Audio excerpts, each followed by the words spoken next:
Katarina Szulc, Shawn Ryan, welcome to the show. thank you for having me.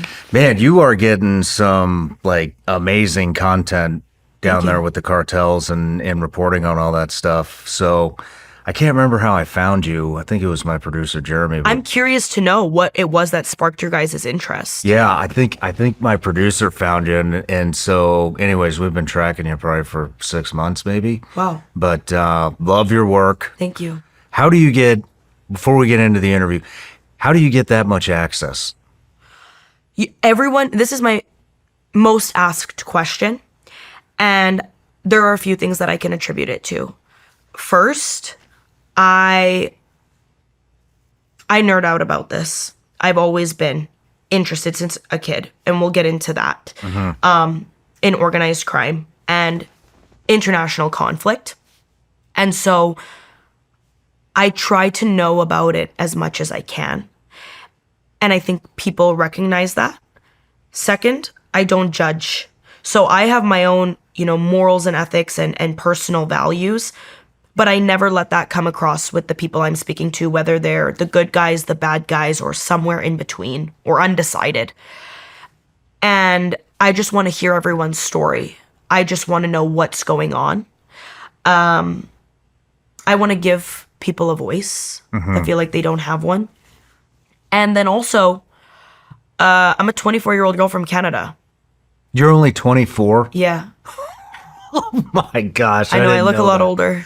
But I'm a 24-year-old girl from Canada who wants to talk about what was your reaction to Trump saying that you and your colleagues are terrorists. I'm just curious to know. And a lot of these guys will open up. Keep in mind, I'm typically always and only working with men. So organized crime is dominated by men. And so when I go in, it's very unalarming. I mean, I don't give off the vibe that I'm going to kill you or rat on you or have some sort of hidden agenda. I just like to hear the stories. I'm genuinely interested, and I like to tell them in the most unbiased way possible, the most honest way. And so that has allowed me to gain the trust of a lot of people who have a lot of high-level information and are willing to share it with me. And I've put my work in for that, because I've spoken to quite a few people over the course of my career who took a risk in sharing information with me, reaching out to me or speaking to me or meeting with me. And I never have ever let their identities been known or given that information to someone who could put their situation at risk. So that's how I think I get access. And I'm a pusher. I attack. I mean, where did you start though? I mean, why do you think they give you access? There's a lot of people that'll go down there and listen to what they have to say. And plus all those journalists are getting killed down there. I don't know if they're still getting killed, but a couple of years ago they were murdering journalists left and right. Mexico actually is like one of the top countries for the most murdered journalists and female journalists. There you go. Just check the box. Yeah. Why me? I mean, I push for it. I'm like, let me talk to you. And if they say no, I go and ask someone else, or I ask differently. I don't really take no for an answer. And I convince them why I'm the right person that they can share this information with or take me along, whether that's law enforcement or it's organized crime people. Why do you think they want to get any of the information out to begin with? It's a way to flaunt their power, flex their muscles, show people, look, I'm doing all of this crime. I basically run Mexico. I run the drug trade, and I'm committing violent acts in broad daylight, gruesomely. And I'm giving this information to the press. And catch me if you can. Interesting. That's certainly what it is. I think it's an ego thing, for sure. Flex. It's a flex, 100%. For some people, it's also kind of like media relations. They put this message out there, an adversary hears or sees it, and they're sending a message. Gotcha. Yeah. Gotcha.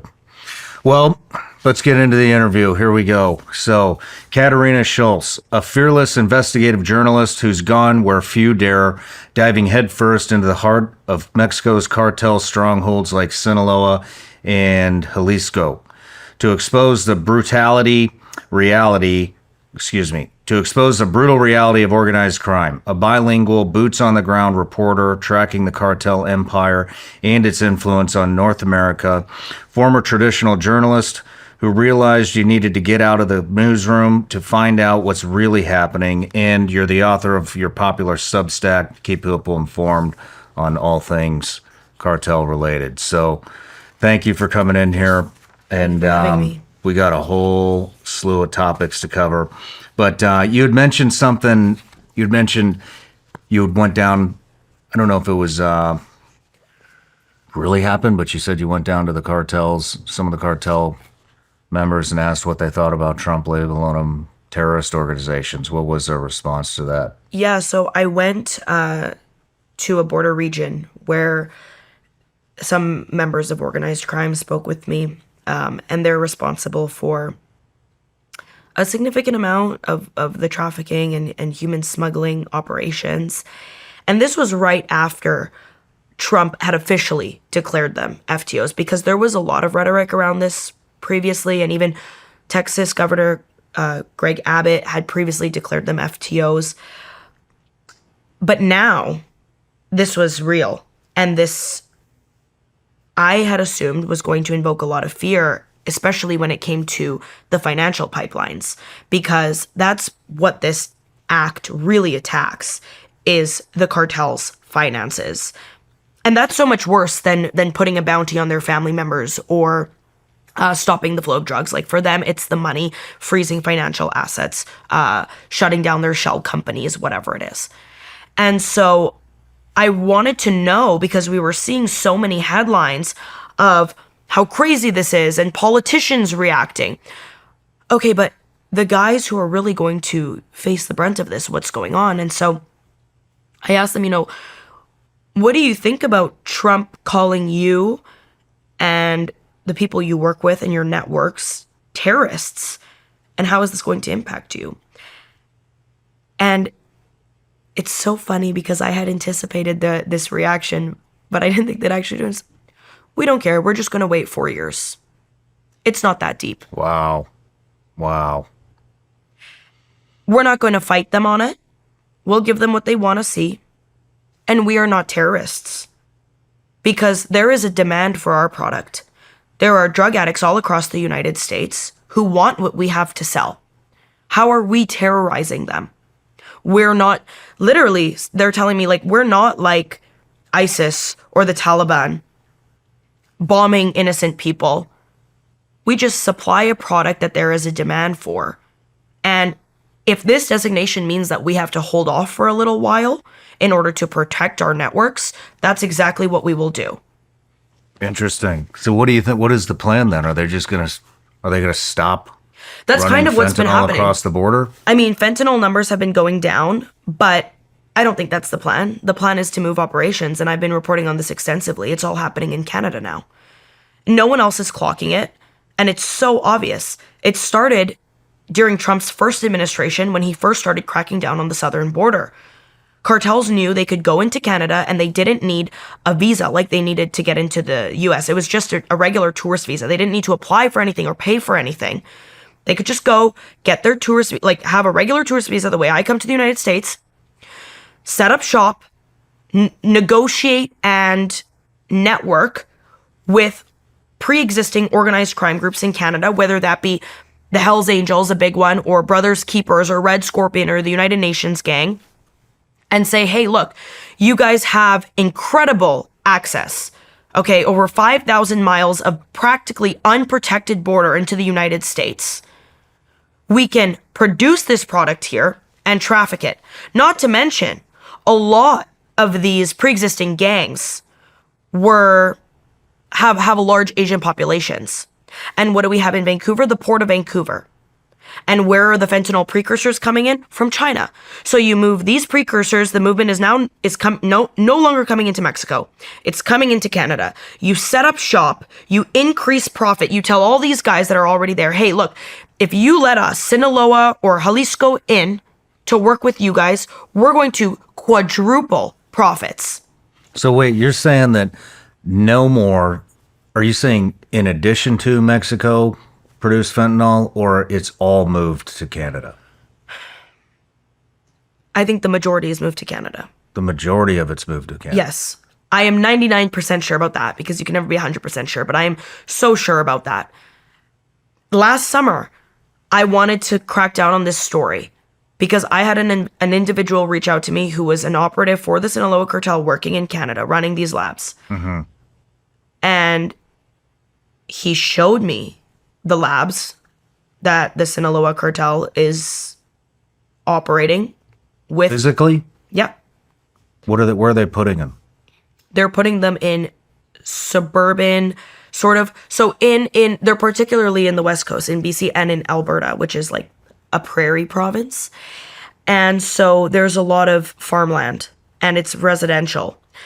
And prior to this, it was meth labs that they had running out there. And there would always be like a random meth lab explosion in Abbotsford or, this is like a smaller city.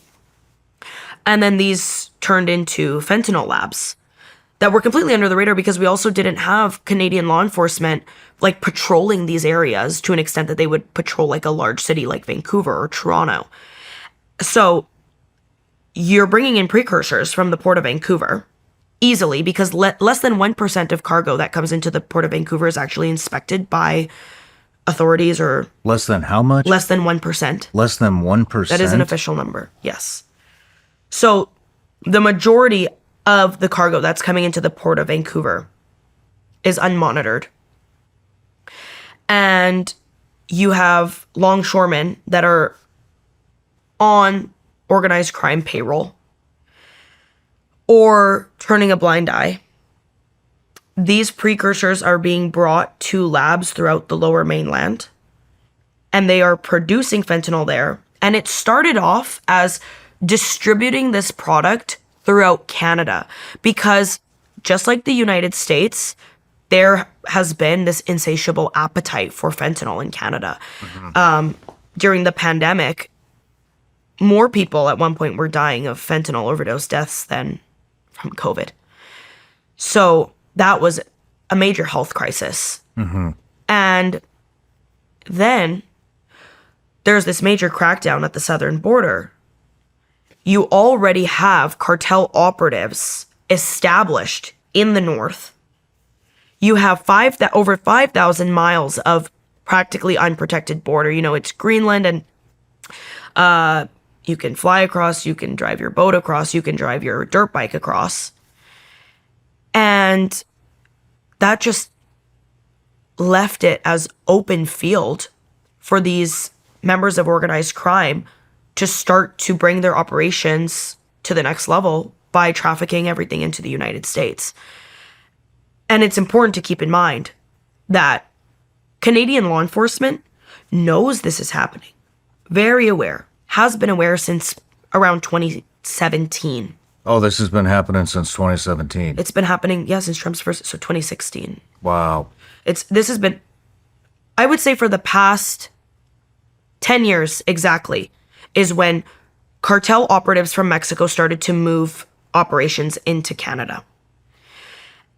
And law enforcement knows this is happening, but Canadian law enforcement does not have the resources to crack down on this. How many precursors are there? Do you know? No, I don't know how to make fentanyl. But it's fairly simple. How big are these labs? I mean, when you say a meth lab, that's usually what, like a trailer out in the middle of a field? Yeah, a lot of these are just small, like single occupancy homes.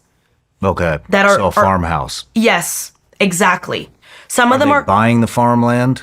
Yeah, or they're renting it from. So, a lot of the farmland is owned by certain families, and they will rent out these plots of land or whatever little house is already on this land. A way that the Canadian authorities crack down on members of organized crime is not through directly charging them with producing or conspiracy to traffic. They will crack down on their ownership of a home. And then they no longer have a place to run operations. So that home gets taken away. It's that particular real estate is under investigation, along with the people, but it operates a little bit differently, and it hinders the way that they're able to work. But mentioning the law enforcement is, even though they know that this is going on, the resources just are not there. And I have a really good source who is with the RCMP, that's Canada's National Police Force, and he specializes in organized crime. And we talk about that 1% of fentanyl number very frequently because he says neither my colleagues nor myself believe that number because we have seen so many operations go under the radar, especially when they're working undercover. And I said, well, why isn't there a crackdown then? Why aren't they stopping it? And why is the Canadian government only implementing a fentanyl czar when Trump is telling them to crack down, not when thousands of people are dying on a monthly basis from fentanyl use? And he explicitly tells me it's because they just don't have the means to do it. They haven't even been able to crack down on local gangland. How are they now supposed to focus on transnational crime organizations? The head of RCMP was asked just recently, how many organized crime groups, individual organized crime groups, do you think are operating in Canada right now? And he responds, it's on video. I don't have a number off the top of my head. I think 4,000. And so the question is clarified. There are 4,000 organized crime groups operating in Canada with their own individual leadership and networks. And the head of the RCMP said, yes, I would say so, around 4,000. Join me for our first ever live stream debrief hosted exclusively on Vigilance Elite Patreon. We'll unpack the China-Taiwan conflict, reveal insights from our Dubai trip with GBRS groups JCal, and break down the Iran-Israel conflict's impact on everyday citizens. Stream it for free on July 1st, 6 p.m. Central Time on Vigilance Elite Patreon. The national debt is spiraling out of control. Trade wars are causing record volatility, and inflation continues to rise. Are you prepared for what might be coming in the rest of 2025? Don't sit on the sidelines. Take action today to help protect your hard-earned cash. You can even do this tax and penalty-free. Call today at 855-936-GOLD or visit ShawnLikesGold.com. Have a plan, get organized, and protect what you've worked so hard for. Right now, you can get a free 2025 gold and silver kit from my partners at the top-rated precious metals company, Goldco. Learn more about the benefits of gold and silver, especially during these economic times. Plus, you could get unlimited bonus silver if you qualify. That's unlimited bonus silver. Help secure your future today. Visit ShawnLikesGold.com or call 855-936-GOLD. That's ShawnLikesGold.com or call 855-936-GOLD. Performance may vary. You should always consult with your financial and tax professional before making an investment decision.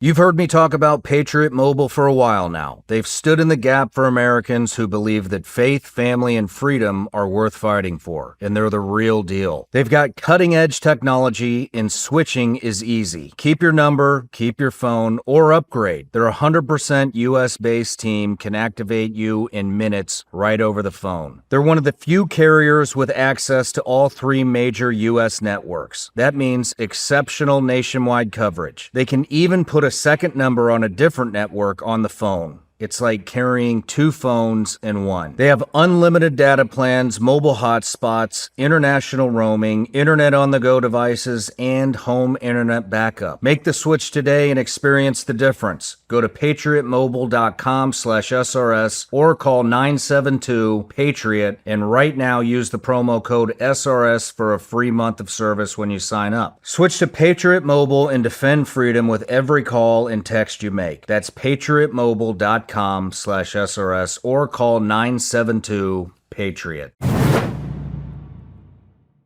Who do you think the key players are putting these labs in up there? Sinaloa cartel? Which cartel? It's Sinaloa and CJ&G. But let me just finish that point about the 4,000, because this goes to show the disconnect between Canadian law enforcement in Canada, because it's actually 668 individual organized crime groups. That's according to CSIS, Canadian version of CIA. So imagine if you have this disconnect where our national police force is just pulling out a random number. How are you even supposed to crack down on these people and these groups?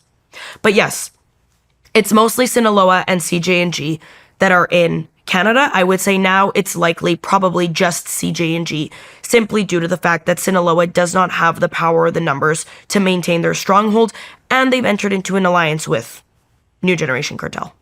Interesting. They made an alliance with them. I think it's a proxy alliance. The Chapitos were pretty obviously losing the fight in this faction war that's been going on in the Sinaloa cartel since El Mayo was brought to the United States. And so I think CJ&G saw this as an opportunity to say, we will back you up, but we gain control over everything. And they are the first cartel in history to have control over every single Mexican state. Interesting. Back to, my head's jumping around a lot. Sorry, I do that too. Back to declaring them terrorist organizations, and they're saying, I totally understand what they're saying. We'll just wait 4 years and everything will be finished. But I mean, there's another aspect too. There's always a potential that we send in SOCOM and JSOC units. I mean, do they have any fear of that? I asked them about that, and they said that if American Special Forces lay their feet on Mexican soil, they will fight till the death because they will have nothing to lose. They will put up a fight. Will they win that fight? No. But they won't go down without a fight, because that's all they have. And so if their entire livelihood and their entire business is being attacked, especially by U.S. uniform operators who have every means to just completely squash it,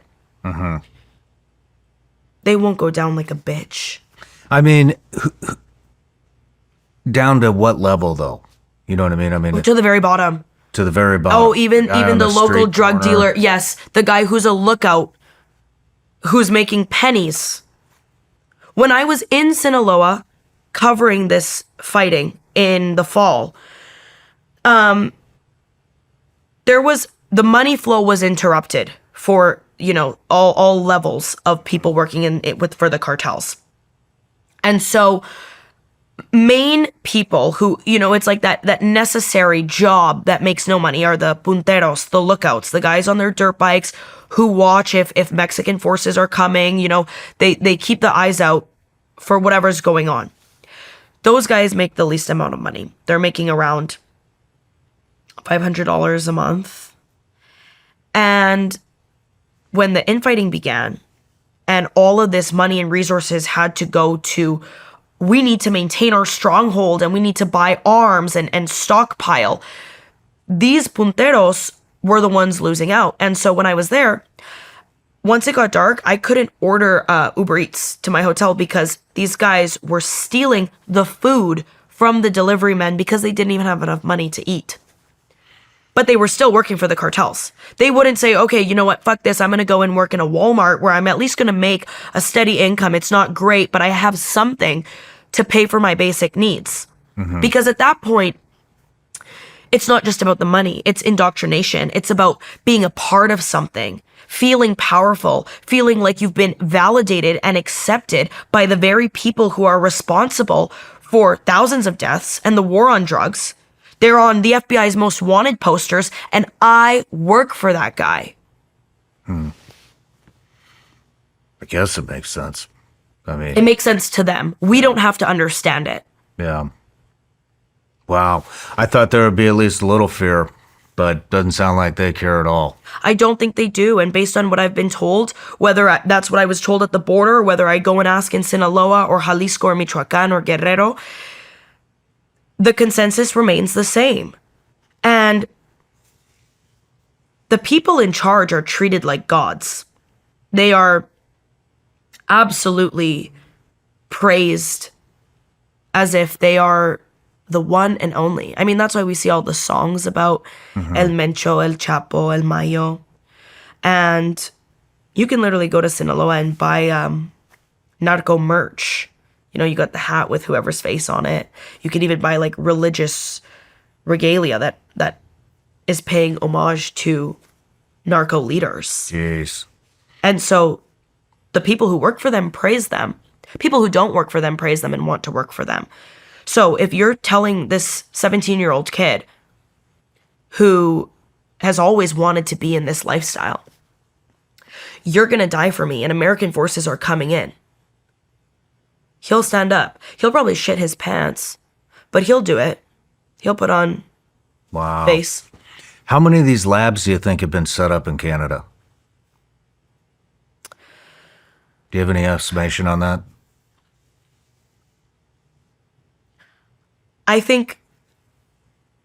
I don't know exactly how many labs are operating in Canada, but the majority of the labs that are in Canada, which is significant because there is certainly a supply. There is no lack of drugs in Canada or the United States, right? And especially in northern states too, where a lot of these drugs are coming into. I think the majority of them are being run by the cartels. And the interesting thing is you won't really see it in the numbers or in police investigations or press releases because they don't keep track of which criminal organizations are operating what, which labs. So, for example, someone will be arrested. Three men will be arrested for trafficking arms and drugs. They were arrested in a Surrey home in British Columbia, and we found X amount of drugs, X amount of arms, with this amount of street value. They won't say, oh, they were operating on behalf of the Sinaloa cartel. They will say, we found messages in our investigation that they were operating with Mexican associates. And some people will then subsequently be charged and they'll be Mexican nationals living in Canada. Those guys are working for the cartels.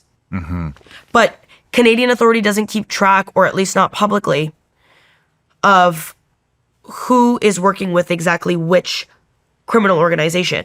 And I think that also does play a role in allowing the cartels to flourish over there because they can operate so entirely under the radar.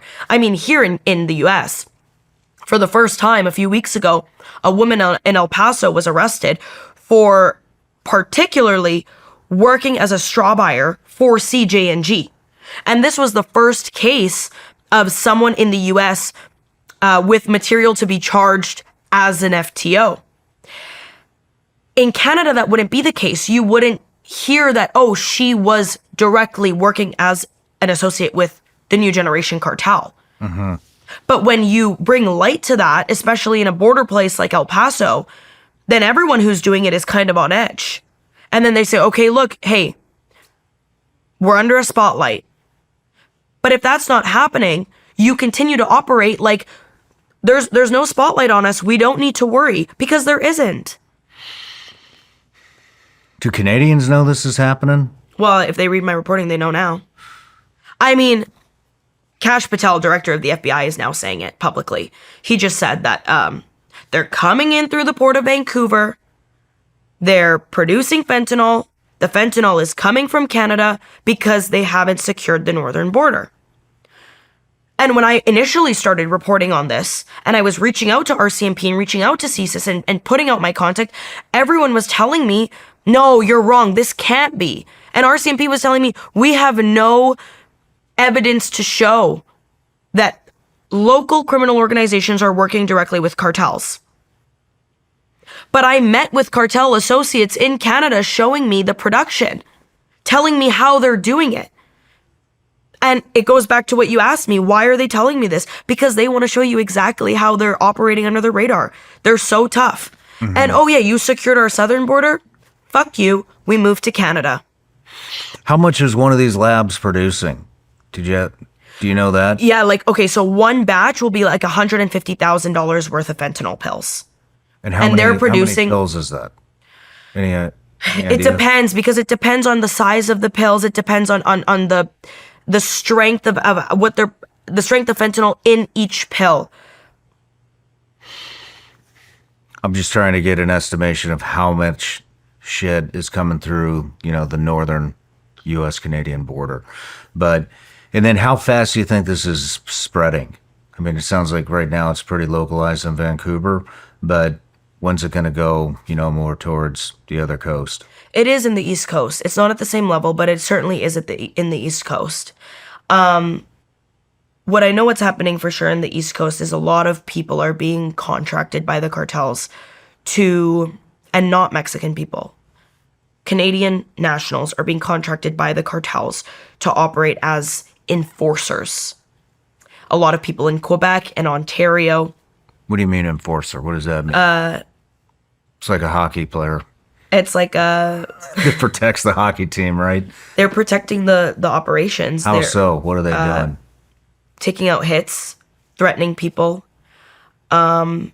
ensuring that the right individuals are being paid off, whether that be enforcement at the border so that guns can get across into Canada from the U.S., or fentanyl can go the other way. How are they getting their people up there? Are they coming up through the U.S.? Yeah. And just keep going north, or are they flying them in? So prior to Canada re-implementing the visa requirement, a lot of the Mexican nationals were flying directly into Canada. They completely would bypass the U.S. It was much easier that way because they wouldn't need a visa. Now it's a little bit different. Now some of the operatives who were already based in the U.S. are moving into Canada. Okay. Yeah. And it's interesting because when I gained access to a few group chats that were run by the cartels on WhatsApp, Telegram. WhatsApp is like the starting point just because of the way the encryption is set up. They don't want to talk about too much, but because it is so accessible, it's a great way to hire people, recruit people. And so I gained access to a group chat where they were basically recruiting people to work as enforcers for them, sicarios, managing certain logistics of the business, whether that's paying off authority, finding out who's who, getting the arms, finding the dealers, contracting straw buyers, whatever it may be.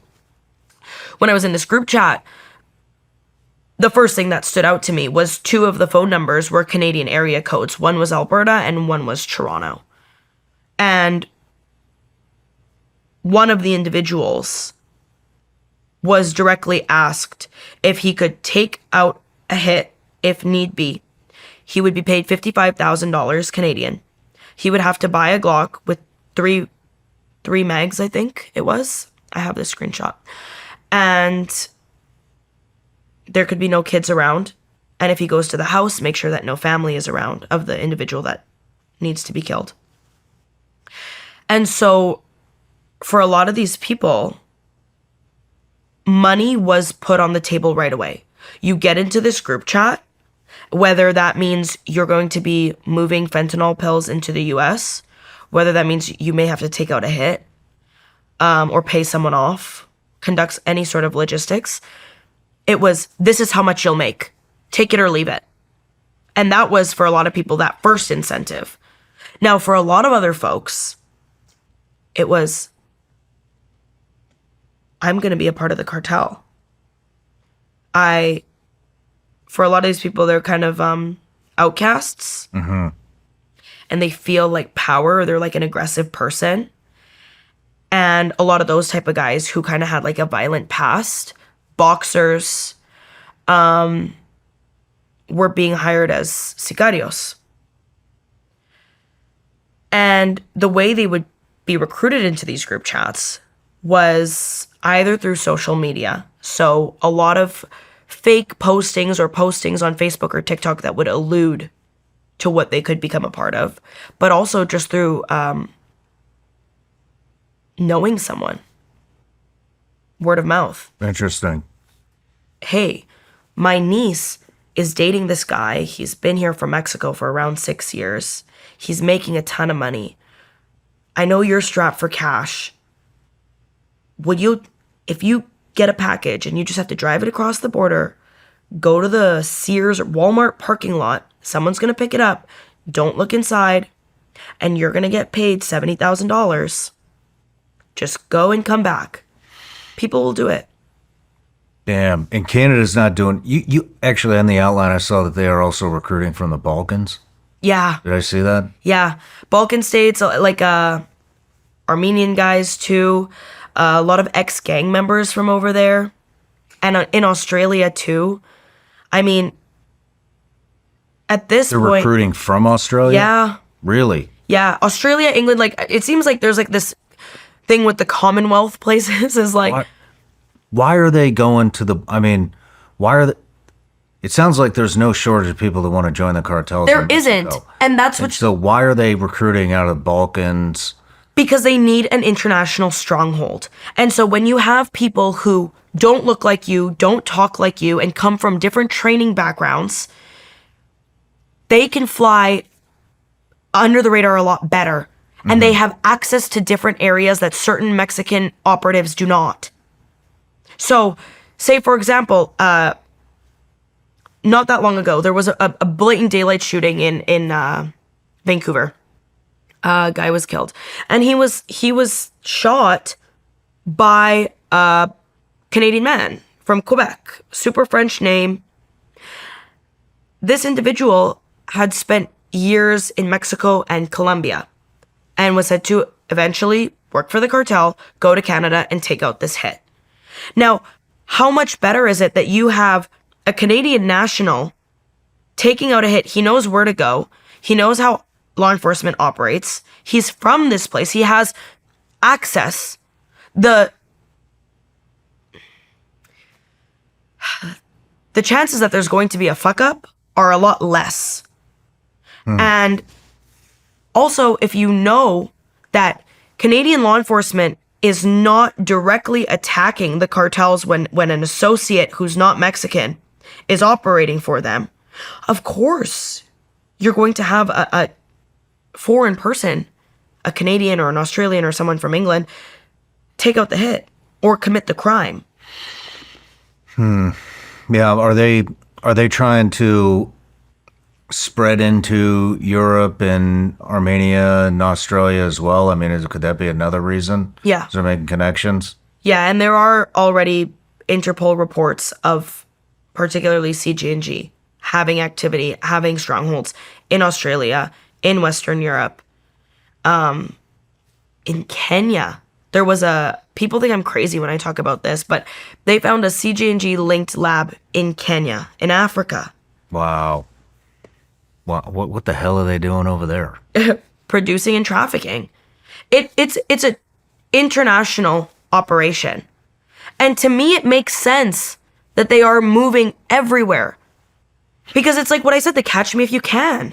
Yeah, I mean, it makes sense to me with I guess it would, in Kenya, I mean, I don't know how many people would be able to afford fentanyl, but... But it's not about domestic distribution. Mm-hmm. It's about that production there and being so far removed from where the Hawkeye view is, which is Canada, U.S, and Mexico, and being able to move the product outwards from there.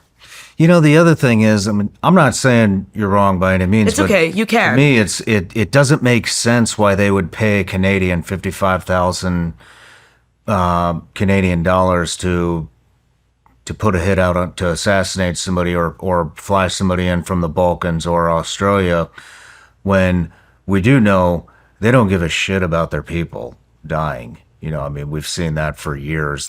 They give them 5 minutes of training and send them off to their war. Yeah. But, and so it's not very cost effective for them to have to pay that price when they can just send somebody, from a little pueblo that has nothing into Canada, U.S., anywhere they want, It's certainly not cost effective, but I think logistically it works for them. You have a Canadian who's willing to commit these crimes for you on their soil. Mm-hmm. You completely avoid detection of Yeah, I that guess it being would the keep your cartel. footprint down It does. until those people get interrogated, and I mean, And they say they've been working does for the make cartels. it. And then in the RCMP information, they're saying, well, yeah, this person had connections with Mexican criminals. Mm-hmm. But Canadian authority isn't going after those criminals who put out the hit. Man, is there anything that Canada has been doing to combat this at all, or they're just trying to sweep it under the rug? I think they're sweeping it under the rug. I think since Trump tried to say, we got to crack down on the northern border, and Kash Patel has been putting a lot of pressure, they've been doing these sort of public things like, the appointing a fentanyl czar, amping up the amount of border patrol at the northern border. But in terms of really getting to the root of the problem, it's being swept under the rug. And a lot of folks that I've spoken to in Canadian law enforcement agree with that notion. Interesting. And if I speak to any of my sources that are, part of associates with the cartel operating in Canada, they feel like it's business as usual. Are they infiltrating? I mean, how big are they getting into Canada? I mean, like in the U.S., we know they're starting to get involved in politics, local police departments. A lot of them are joining the military to get the training and then get out. I don't think that's happening yet, and because I don't think it's necessary. I think that the way that they've set up shop is working for them, and they're not going to fix something that isn't broken and risk losing what they have. Okay. And it's also important to keep in mind that there is evidence, and there's all these reports that come out from CSIS about Chinese intervention in Canadian politics and elections. And if the Mexican cartels are already directly working with the Chinese, there's no need for them to go above them and try to get involved with Canadian politics. That's being done for them. Interesting. All right, let's take a quick break. When we come back, I want to talk about some of the other businesses that the cartels are starting to set up outside of fentanyl. Prices seem to be rising lately, and being smart with your money isn't just a good idea, it's essential. But managing subscriptions, tracking spending, and cutting costs can feel overwhelming. Lucky for you, Rocket Money takes the guesswork out of all of it, so you can make smart decisions. Rocket Money is a personal finance app that helps find and cancel your unwanted subscriptions, monitors your spending, and helps lower your bills so you can grow your savings. With Rocket Money, you get alerts if bills increase in price, there's unusual spending activity, or if you're close to going over budget.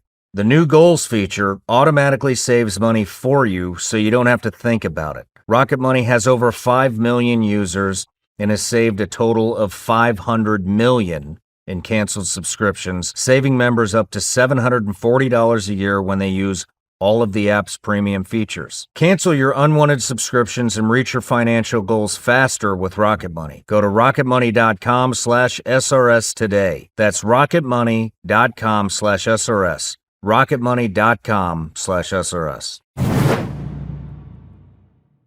If you take your health as seriously as I do, you know how important hydration is. That's why I want to tell you about Hoist. Hoist is made in the USA and has 3 times the electrolytes and half the sugar compared to other sports drinks, with no artificial dyes or preservatives. Hoist is on military bases globally, serving warfighters in operations and training. I wish I had had Hoist as an option for hydration during my military career, especially the brand new flavor they just released, 5-Star Punch. Through December 31st, 2025, Hoist is donating a minimum of $10,000 to Folds of Honor, a nonprofit organization that provides educational scholarships to family members of fallen service members or first responders. Hoist is now available in all Publix locations. You can use the store locator on their website to find a store near you, or you can purchase directly from drinkhoist.com, where you can use my code SRS to save 15% on their website. Go check out their website. That's drinkhoist.com and use my code SRS to save 15%. All right, we're back from the break. We're getting ready to dive into, the diversification of all of the different cartel businesses. So I've talked about this a couple times before. I think it's been about 2 years, though, since I've covered this topic. But last I heard, they were getting into the avocado trade. Yes. What else are they diving into? Okay, crude oil, avocado, and agriculture is the biggest ones. So after human smuggling and drug trafficking, the second most profitable form of revenue for the cartels is huachicol, the crude oil theft. This has been going on for forever, and we have seen a lot of mass tragedies due to this, even though it's not, a illicit substance like fentanyl. Mm-hmm. The way they tap into these pipelines in a lot of unsecured areas in smaller towns where these pipelines run through, if they tap into it wrong, or if they do it time and time again, it leads to a mass explosion. And these headline in Mexico all the time and have been for decades. Now, what's happening now is actually just a few weeks ago, 3 CJ&G operatives were sanctioned by the U.S. for trafficking stolen crude oil from Mexico into the U.S., and certain smaller American oil companies were buying this oil, and they were bringing it into the U.S. labeled as waste oil. So it was going completely undetected. A lot of it was going into the port of Brownsville in Texas. And this for them is $1 billion business. Waste oil? Yeah, what the hell is waste oil? They were calling it waste oil. So the U.S. is just letting people import waste oil to dump here? Apparently, because they were bringing this in trucks, and it was being taken to smaller refineries where then it was known that it was not waste oil. It was actually raw crude oil. And that was giving them around $3 billion a year at one point. How much money are they making off of this? Like billions of dollars, like Billions? $3 billion a year. $3 billion. There's like 17,000 like tankers worth of oil that are being stolen per day in Mexico. Are you serious? Yeah. 17,000 tankers a day? That's what Pemex numbers show, which is the Mexican oil company. It has a monopoly, Pemex. Wow. Do you think they'll just try to take control of the pipeline itself? They do. That's exactly what they do. And a lot of National Guard and local police are on the cartel payroll so that they can go and tap into these pipelines and no one's going to say anything. Actually, are you talking about actually like tapping into the pipeline? Yes. Or I'm talking about just taking control of the entire pipeline and piping it to wherever they need to go. Okay. Probably not. Okay. That's a whole, it could be happening, but I haven't done any reporting on that. From what I know and what I've seen is them physically going and tapping into the pipeline and stealing it and putting it into the tanker and driving that across. And just a few days ago, 11 members of the National Guard were arrested because they were caught red-handed at a pipeline stealing the oil. And they're just getting this through the U.S. border? Yep. Just driving it across. 17,000 tankers a day are coming across the U.S. border. I don't know if 17,000 tankers are moving across the border a day, but that's how much is being stolen per day. So it's obviously going somewhere at a certain point in time. And this is major profits for the cartel, especially with this crackdown at the southern border on fentanyl and human smuggling, which is, a major financial pipeline for them. Let's go make money off a different pipeline. We don't import any gas from Mexico, do we? Do we? Like legally? Legally, yeah. So a lot of the crude oil from Mexico goes to the U.S. and is refined in the U.S. and Mexico buys it back. So this is a relatively easy operation to bust into. Mexico doesn't have the refinery, doesn't have the infrastructure to do it. They buy the gas back.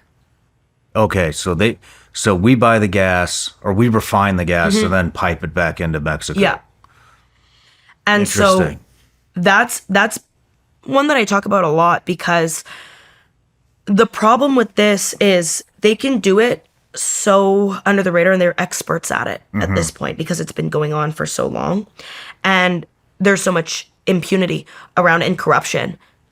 So many people, the right people, are paid off. The right people, whether that's politicians, National Guard, police, are profiting off of this trade. And so the way to crack down on this is so murky, because it's not, you don't have this fentanyl pill that's going to kill someone, and that's a controlled substance. It's oil, and it's something that everybody needs. And if the way to get this oil is by going into these undetected regions where it's just a small town and law enforcement knows what's going on, it's very easy to access for them. Do you think that this will? I mean, oil and gas is a big business. Exactly. And some of the most powerful people in the world are in the most powerful people in the world are in, oil and gas. And so I guess what I'm asking is, I mean, do your sources believe that the oil and gas sector of their cartel business will overtake fentanyl and drug trafficking? If push comes to shove and they really have to rely on something that isn't drugs, they could certainly move all of their operations to oil. Why wouldn't they just want to anyways? Why? Because money. I mean, it seems so much. You think the drug trade is more than the gas trade? It's more profitable for them. Right now? Yes. Or 10 years down the road? I don't know. It's very hard to say, and it depends where and how they want to distribute their resources. If they want to fully focus on that, they could make it their number one earner. I mean, because the only reason I'm asking is from an American aspect. I mean, that doesn't really affect us. That affects Mexican oil and people. gas industry in Mexico. Exactly. That only enhances U.S. refining. Which is why I thought it was interesting when these 3 CJ&G members were sanctioned for importing this stolen crude oil. None of the U.S. refineries faced any sanctions or legal action. Yeah. And of course, investigators certainly knew or know which refineries and companies were buying this stolen oil. But nothing happened there on that front. Why? Because this is not killing Americans. It's legitimately just not our problem. No, That's the Mexican government can take care of that. exactly. What It's else? not like the drugs. What else are they diving into? Agriculture. Agriculture has been huge, and more than ever before. I mean, the 3 major points of agriculture where all avocados that you guys eat here and limes that you guys use is coming from Michoacan, Jalisco, Nayarit. And those are CG&G strongholds. So what's been happening for the longest time, and particularly now as they're trying to diversify their revenue streams, cartel operatives are going in to these ranches, these orchards, and telling the farmers who have had these orchards in their families for generations, because I don't know if you know, but raising one avocado tree, if it's successful, which is also just difficult within itself, can take up to 15 years. So this takes a lot of dedication to be an avocado farmer. And it's a very profitable fruit. They call it green gold for something. And cartels are going in. Armed men will show up and say, listen, you're either going to pay me X percentage of whatever you're profiting off of your avocado exports, or this becomes ours.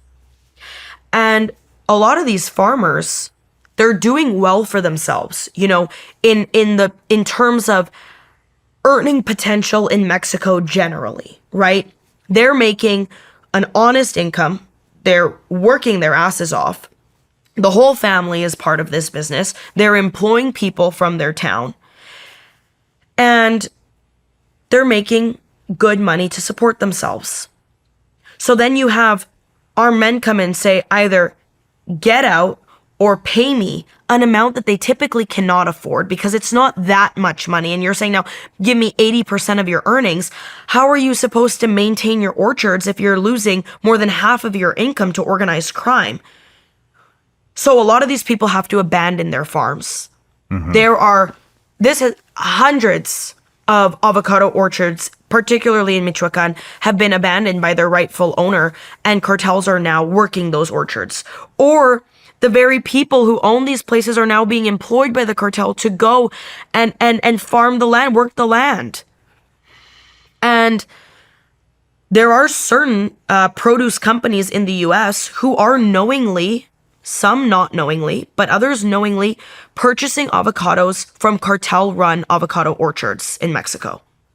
And I reached out to these. I actually had a really significant produce person, someone who worked for the U.S. government as an inspector before. So the U.S. sends inspectors to these regions to make sure, for pesticide control, pest control, whatever the case may be, and even for ethics. So is organized crime operating here? And I got in contact with someone who did this job.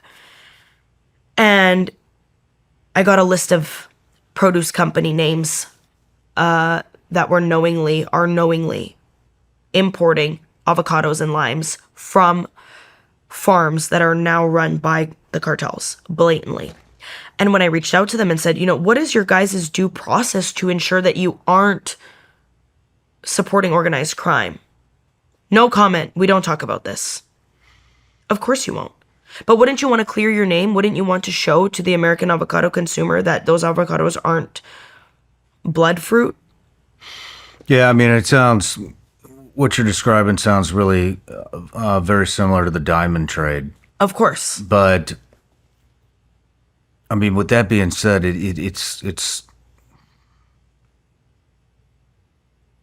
I mean, how many legitimate avocado farms are there left in Mexico? Not a lot. The only reason I'm asking is Luis Chaparro. I've had him on several times here, and he talked about the avocado trade with the cartels and how Super Bowl season they'll create a shortage to spike the prices and all that kind of stuff. But do these U.S. based fruit companies, do they even have anywhere else to buy this stuff from, or is it just cartels? At this point, it's likely just cartels. And the cartels manipulated that because it got to a point when the U.S. agricultural inspectors were going to Mexico to inspect these farms, then they were being threatened. And so then the U.S. stopped sending inspectors to these regions, which meant it was a free-for-all for the cartels to take over every single orchard that existed there. Mm-hmm. Well, I mean, an inspector isn't going to stop that. No. But no, that's not even his job. That's not their job. So is the Mexican government doing anything about this? Nothing. At all? Okay. They sent in, when this, a bunch of farmers banded together, because they will do that. They're tough, they're hardworking, and they banded together and said, we can't take this anymore. The cartels are taking over our livelihoods, are taking over our businesses. So Mexican government sent in a couple thousand troops to these regions to try and protect them. But those very troops were getting paid off by the cartel too. They were also being threatened. Mm-hmm. There were shootouts at these farms. Mm-hmm. And typically when that happens in Mexico, unfortunately, government backs down. How about the water trade? Yeah, that's another thing, especially in these same regions, because it's very important for farmers, for the irrigation, but also just for the people living in these regions. They've monopolized water. They monopolized Wi-Fi. Wi-Fi, yeah. They put up their own Wi-Fi wires in certain towns in these regions, so you can only purchase from the cartel provider. No shit. They cut the cords from, there's other Wi-Fi providers in Mexico like Izzy, and there's other ones, right? Of legitimate. Mm-hmm. And those wires are being cut. The infrastructure is being destroyed. Cartel puts up their own infrastructure. Now you have to only get your Wi-Fi from us. Wow. So they have communications, they have agriculture, they have oil and gas. I mean, it's every single aspect of of basic life, every necessity. I mean, how is the relationship what is their relationship like with the Chinese that are piping in all of the precursors to make fentanyl? So you had mentioned a lot of them are going to Canada now, but I mean, just interviewed Tom Homan, the border czar, and he said that I believe, I have to reference the interview, but I believe he said that the southern border is 96.8% secured. Do you agree with that? It's a very high number, and I do believe that the southern border is a lot more secured than it was 6 months ago. Certainly. The price of being smuggled across the border has gone up. Like if you want to pay for a coyote to take you across, less coyotes are operating because of just the sheer amount of vigilance at the southern border. Mm-hmm.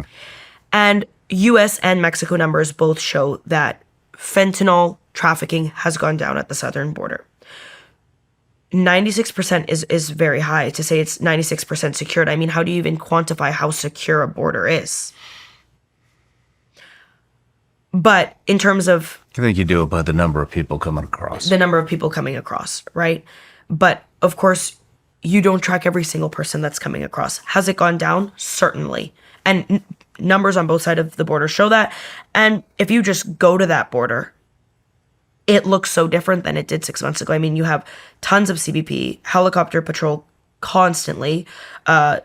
Mexico deployed an additional, I think, 12,000 National Guard to secure their side of the border. And the threat of tariffs and U.S. intervention in Mexico really did push Mexican President Claudia Sheinbaum to act on the southern border because she didn't want to see a Mexico where there was American intervention. She wanted to maintain autonomy. Fair enough. Why don't you think she wants any intervention? Because she wants Mexico to stay Mexico. She doesn't want to see American forces coming in. She doesn't want Mexican people to feel like their own government can't deal with it by themselves. And don't they already feel like that? 100%. But you can't admit a loss. Another point to that is to protect people who are in her administration who have narco ties. Does she have narco ties? 100%. 100%. I believe she definitely has narco ties. What makes you believe that? She's with the Morena party. So many political figures in this party have now, just recently, been sanctioned by the U.S., had their visas revoked by the U.S., have been tied to shell companies in the U.S. that are cleaning money for the cartels. Mm-hmm. This was the most violent Mexican election in the history of Mexican elections. Why were people dying at the polls? Why were armed men showing up to voting stations and destroying the ballots and the ballot boxes? And then prior to her, Andrés Manuel López Obrador, the previous president of Mexico, who basically took Sheinbaum and put her up and said, everyone who voted for me, vote for her, and she won by a landslide. No one has ever voted by that margin in a Mexican federal election ever before. He had been reported to have received a significant multi-million-dollar payout from the Sinaloa cartel. Wow. So if you have this party that just has so many rotten apples, you're telling me it's not spoiling the bunch and that the main figurehead of this party, the president of Mexico, who could, if she really wanted to, say, fuck the cartels, we're ending them. Everyone is suffering on both sides of the border and globally. Okay, we're going to crack down. And that's not really happening. It's a soft stance. It's certainly not as soft as her predecessor. His slogan was abrazos no balazos, hugs not bullets. She didn't take that on, which I think was great, because what do you mean? You're gonna, it just didn't, it made no sense. But do I think she has narco ties? Yeah, and people come for me a lot when I say that, because they say, like, you're just shitting on a president who cares about the Mexican people. I think if she really cared about the Mexican people, the cartel crackdown would be to the next next level. I think if she really cared about the Mexican people, it would be a positive to get the U.S. in there to help solve this problem. And then the U.S. has this watch list of narco politicians. A source from your government actually gave me a few names. I published that list, and then exactly a month later, one of the people that I had on that list, which was the governor of Baja California, Marina del Pilar, her U.S. tourist visa and her husband's were revoked. And there was no reason given as to why, but there's certainly an investigation going. She's also part of the Morena party.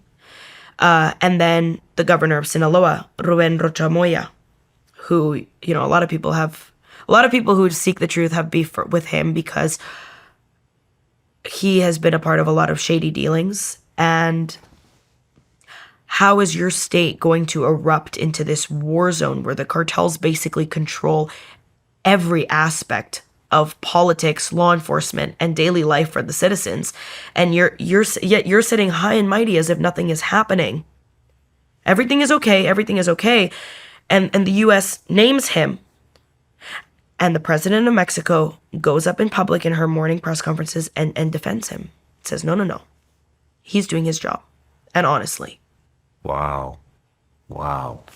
And look, people can say all they want. Well, maybe she doesn't directly have ties with narcos. Okay, but if she's defending the very people who do, who are under her administration, does that not make you just as guilty?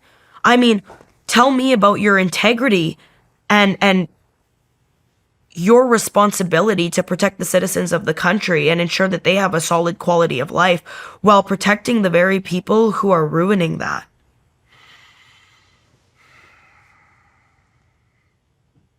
Have you heard of... I've heard a lot of rumors that former SOCOM and JSOC special operators are going down and training cartel. Have you heard that? Like, not part of the Green Beret program? Because there is a program. The U.S. does train Mexican military, and then they kind of form their own. Yeah, no, I'm talking about guys that have separated from the military that are going down there and directly training cartels. Yes. How much of that is going on?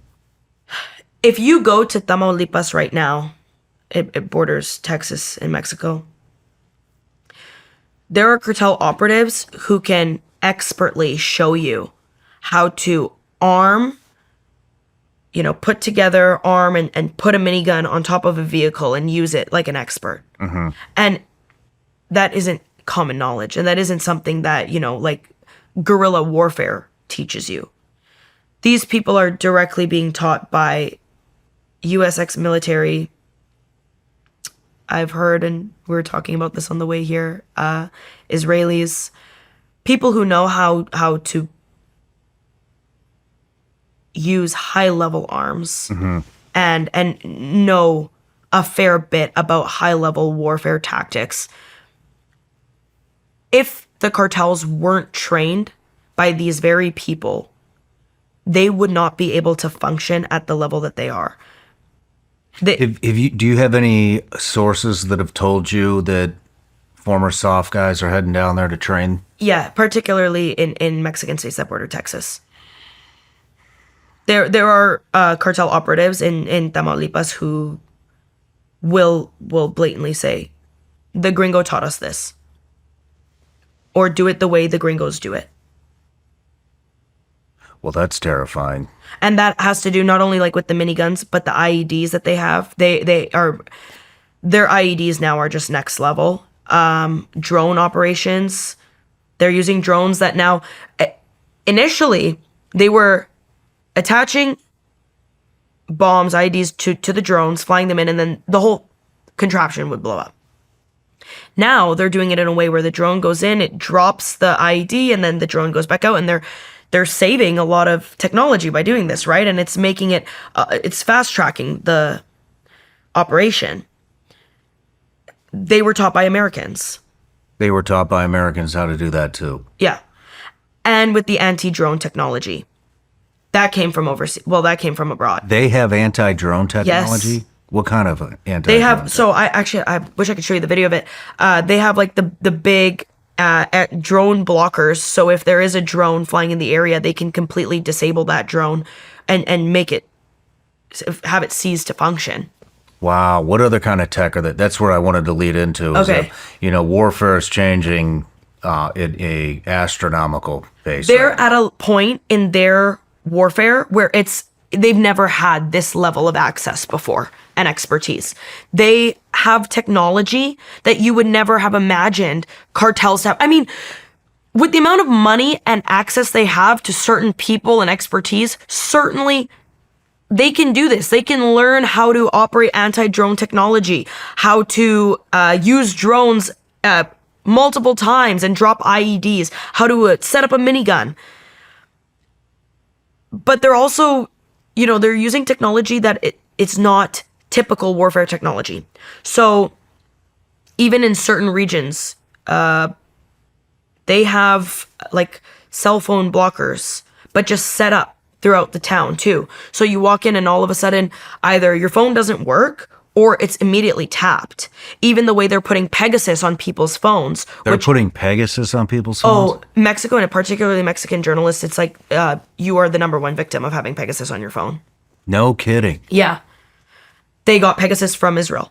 You want to talk about Pegasus real quick? Yeah, we can talk about, Pegasus. It's like the number one phone hacking technology, and it doesn't take anything at all. It's literally, I get a message on WhatsApp. If I just press on that contact that sent me the message, Pegasus is now in my phone, and they have access to everything, all of the data, even the metadata that's in my phone, and can track me, can listen in to me, everything. And just recently, actually, the Mexican president's phone was hacked. It was a phone that she said she never used, and it was just like a personal phone. But if you're able to hack the president's phone, anyone is at risk. And Mexico is a main consumer or user of Pegasus technology. Who are they deploying all this stuff against? Is it cartel on cartel for the most part? No.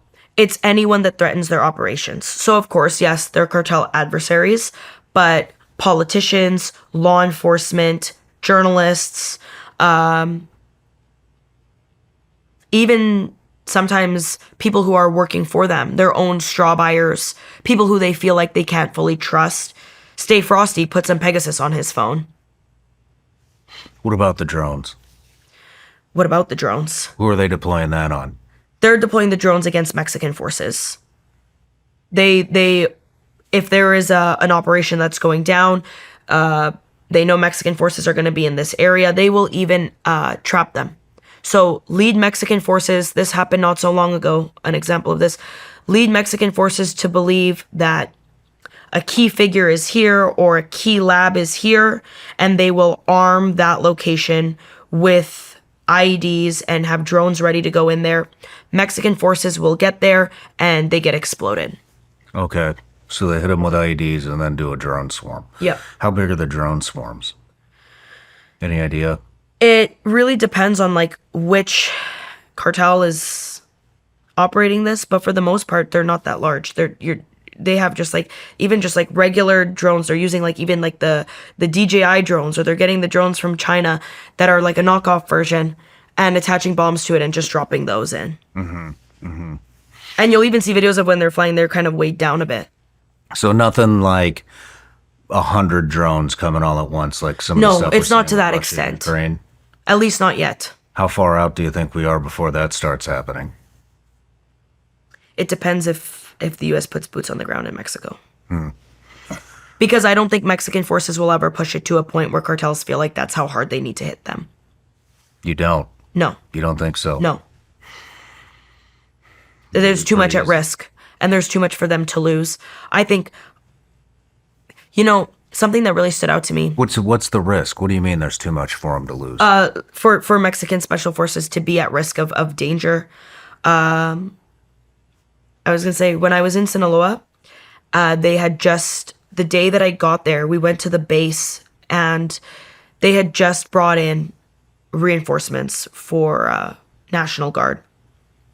And a lot of the people were very young, and they were literally coming into a place where they were ready to face the cartels head on. I mean, every night it was just like, you would just see the fireworks, the shootouts.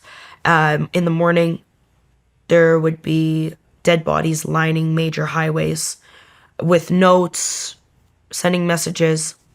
And so these guys were coming in knowing that they had to take on a very desperate cartel head on and try to stop some extreme level of violence with very little experience. They were very young. And some of them looked so nervous and even fearful to be there. And if there is that level of fear, then when you ask me, are these guys going to go in and take them head on to a point where the cartels will completely amp up and you have 100 drone swarms going in there and just taking out Mexican forces? No, because I don't think the Mexican forces would get to that level. I mean, hugs not bullets was a policy for so long that now to switch that up and go have the pendulum swing to the exact opposite where it's like, no, we are going to take them on. I don't think the people who are in the forces, I don't want to undermine it. And I don't mean it like this, but I don't think the training and the morale is even there to be like, I'm going in to die for this. We're taking these guys out. So no, Mexican cartels won't likely, unless U.S. forces come into Mexico, get to a level where they believe they have to completely amp up operations where it's like Ukraine-Russia style, simply due to the fact that Mexican forces aren't going to push them to that level.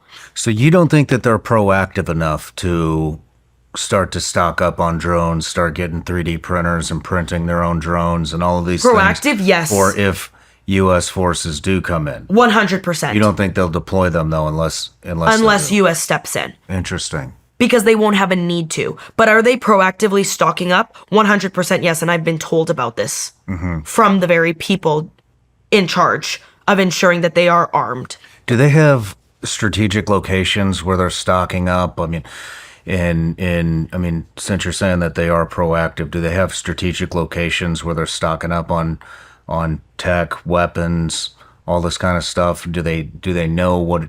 Do they think they might know what it might look like, where the fight's going to begin? Yes. Okay. First and foremost, there are safe houses throughout all of Mexico where they're stocking up on this, and particularly, surprisingly enough, in a lot of tourist destinations because it's easy access. A lot of these places have water access. It goes under the radar. So Puerto Vallarta, Acapulco, these are cities that the cartel is using to their advantage to stock up in because they already have a lot of operations going on there. And because they know that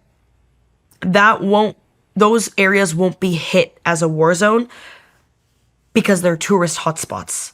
So Mexico will never want to scare away the tourism sector. So if they have a safe house in a place like Puerto Vallarta, which is also the CJ&G stronghold, filled with arms, filled with tech, drones, 3D printers, you name it, they can get there, they can get the access, they can get someone to bring it out to them, and it won't be a problem. Now, in terms of the places that would be hit, like say U.S. operators stepped into Mexico, again, it won't be those particular regions.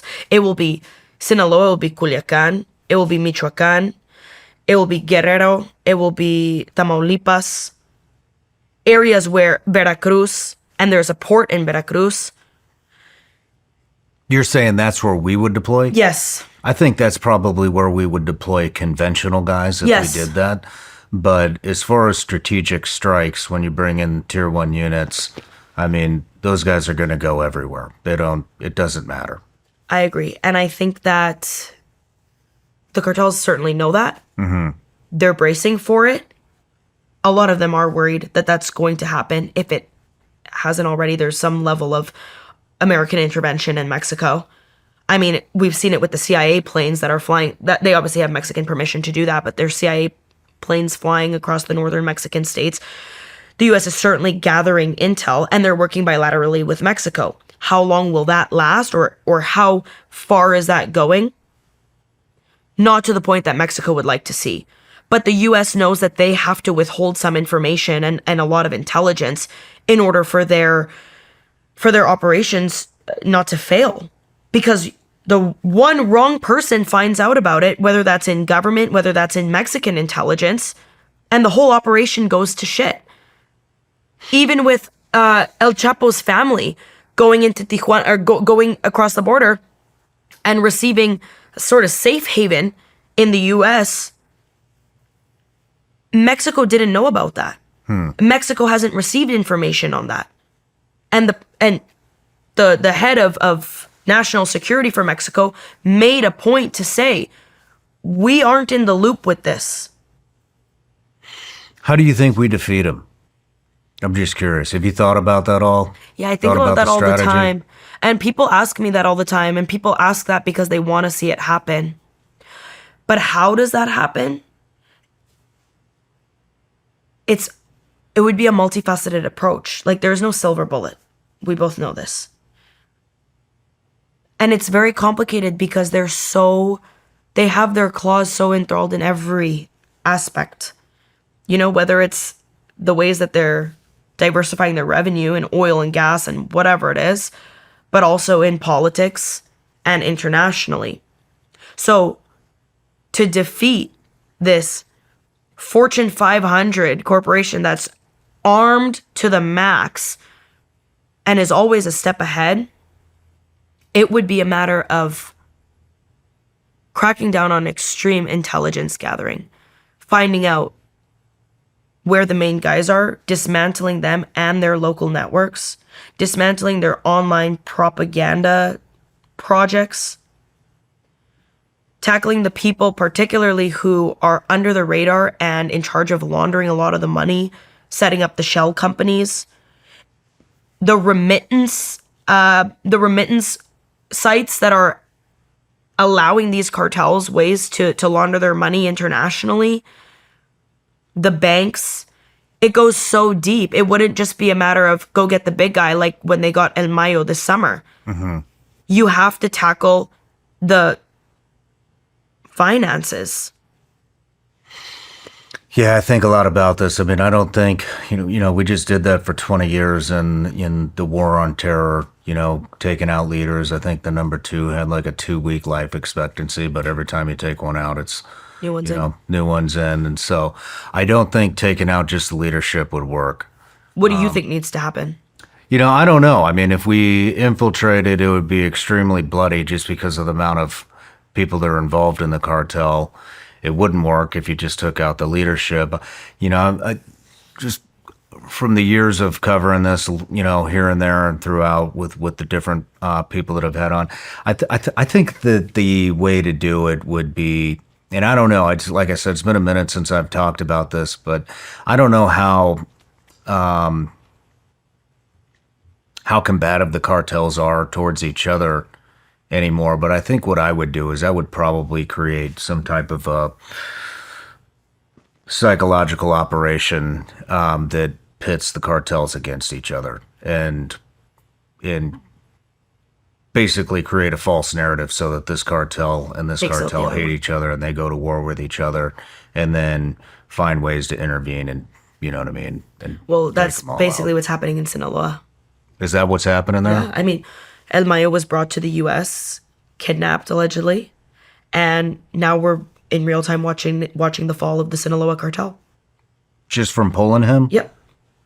Well, then maybe El Chapo was gone. Now El Mayo is gone, and the infighting began. And just like a house of cards, it's falling in on itself. But to the same point, CJ&G swoops in, says we will make an alliance, Chapitos and us, which, how real can that alliance be when they've been sworn enemies? And what's essentially going to happen is CJ&G is going to take over that faction and take over Sinaloa. So great. What your suggestion was work to completely dismantle the Sinaloa cartel that has been operating for forever and was at one point one of the largest cartels in Mexican history. But now we have CJ&G. So what, you do the same thing with them?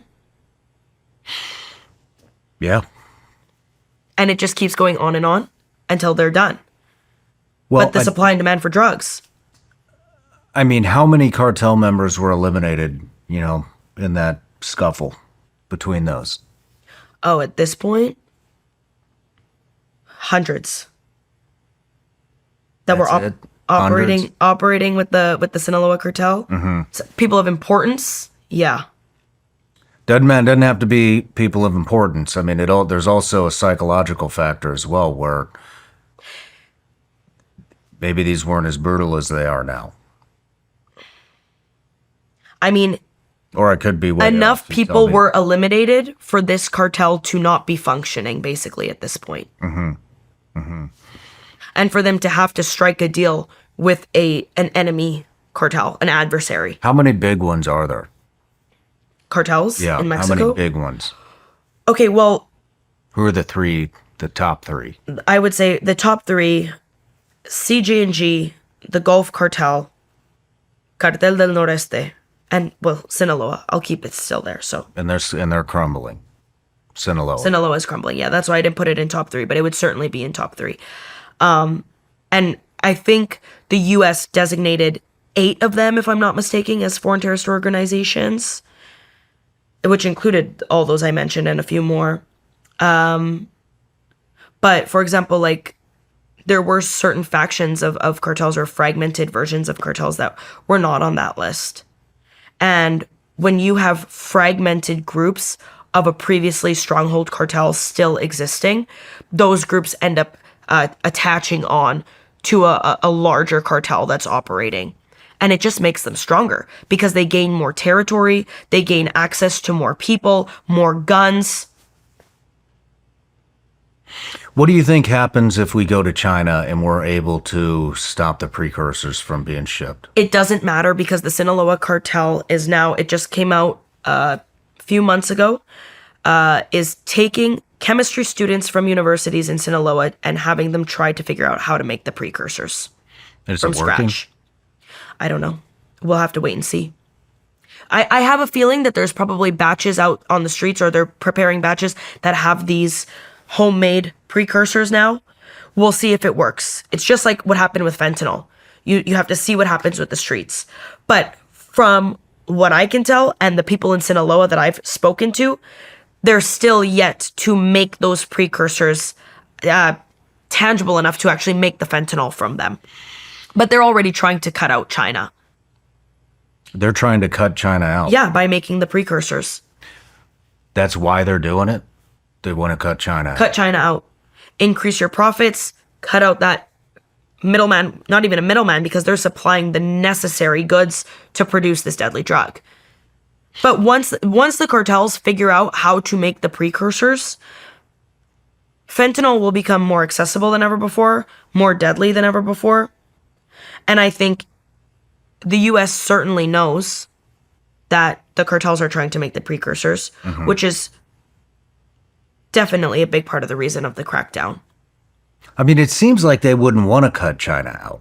Why not? Because, I mean, even though they don't have the same goals, I think the cartel's money and China is the reverse opium war. You know, I mean, they serve each other well, I guess is what I'm saying. And so that's interesting that they want to cut them out. I would think that they would want to align more, but I don't think it would be they would cut them out in a way where it ends on bad terms, but rather it would just streamline the fentanyl production. Would they still probably bring in some of the precursors? Yeah, supplement the supply, but it won't be to the same extent, and it wouldn't end with a bad taste in anyone's mouth, because certainly they leverage a good relationship with China. interesting. Let's take another quick break. We all see it. Prices are up across the board. Gas, groceries, home repairs. And if you're a homeowner, you've probably wondered whether it makes sense to refinance and knock out that credit card debt. But then you hesitate because of that low mortgage rate you're holding on to. The thing is, the low rate doesn't help much if you're stuck paying 25% interest on credit cards. That math adds up fast, and it's likely costing you a lot more than you think. Here's the truth. If you're only making minimum payments, the debt will follow you for years. That's why people are calling American Financing, because they're saving customers an average of $800 a month by using their equity to finally break free from credit card debt. You owe it to yourself to see what's possible. No upfront fees, no pressure. It costs you nothing to find out what you could save every month. And if you start today, you may be able to delay 2 mortgage payments. Call American Financing today at 866-781-8900. That's 866-781-8900 or americanfinancing.net/SRS. If you ever feel like the modern world is wearing you down, things like EMFs, artificial light, seed oils, microplastics, chronic stress, it seems like our biology wasn't designed for these modern assaults, and it's probably taking a toll on all of us. Armor colostrum is a bioactive whole food that can help revive cellular signaling and help bolster our health from within. Colostrum is nature's finest whole food, packed with over 400 bioactive nutrients that work at a cellular level to help strengthen your immune health, help fortify gut health, and help kickstart your metabolism. I've been using Armra ever since they sent me some to try, and now I have a lot more energy. It's part of my daily routine now. I take it in the morning and after workouts. Are you ready to reclaim your health? We've worked out a special offer for my audience. Receive 15% off your first order. Go to tryarmra.com/SRS or enter SRS to get 15% off your first order. That's tryarmra.com/SRS. These statements and products have not been evaluated by the FDA. These products are not intended to diagnose, treat, cure, or prevent any disease or condition. All right, Katarina, we're back from the break. I wanted to ask you one thing too. That's just kind of out there about the TikTok influencer that got killed. Valeria. Live streaming. Yeah. So Valeria was a famous influencer in Mexico. She had that buchona look, which is, the body, small waist, curves, long blonde hair from Guadalajara. And Guadalajara is a hot spot. It's the CG&G, birthplace, Jalisco. And so a lot of people followed her because she was pretty, but also because she was always on live streaming, keeping it pretty real. She would just eat her favorite snacks on there. And actually, since she was murdered, people in her memory have been buying her favorite snacks and posting about it and to keep her alive. Now she's on this live stream. And she's at her beauty salon that she owned. And she tells the audience that she's been told she's receiving 3 gifts that day. And the last one is going to be an expensive gift. And so she's kind of talking through, she's excited. And a friend of hers is also at the salon with her. And first she gets a Starbucks. A delivery man comes by, drops a Starbucks, and I think at that same delivery, she got a plushie of a pig. And it's so interesting because in Mexico too, a pig or a pig's head is really significant. It's like puerco. So you get, a lot of the times too, people will, in Guadalajara even, when people take out hits, they'll leave a pig's head on top of that person. Show that person was dirty or vile, whatever the message it may be. And she got that plushie. And then she gets flowers, and then she's waiting for her 3rd most expensive gift. And she starts saying in the live stream, she goes, "Ya me ondié." I'm creeped out. Something's wrong. And you can tell she's kind of on edge. And she says, "You know what, girls, I think I'm gonna go. I'm kind of creeped out." And her friend tells her behind the camera, "No, you can't go. There's another gift coming for you." And some context to this is that Valeria had received gifts from viewers before. She really liked gifts, and she would talk about how she would date men who would give her extravagant gifts, and a lot of viewers would send her things. And someone comments in the chat, "You shouldn't tell people where you are." And she says, "Well, everyone knows that this is my salon," something along those lines. And then a delivery man comes, she's looking out, and she mutes the live. And then you just see her take 3 bullets. And the first bullet, I've watched this video so many times at this point. She's wearing like a chain necklace. And the first bullet, because people were saying it was fake and that it didn't look like the bullet even hit her. But the first bullet hits her necklace and her necklace goes flying off. It hits the pendant. The whole necklace goes flying off. She gets shot again, and then she gets shot in the head. And she's like slumped over and her hair is covering her whole face. So the video is really jarring because you're seeing a woman get murdered on live, being shot 3 times, but it's not like this cinematic boom, boom, boom, and she's all bludgeoned, and she just kind of slumps in and she's holding the pig plushie too, dead. And the friend comes over, picks up the phone, and turns off the live stream.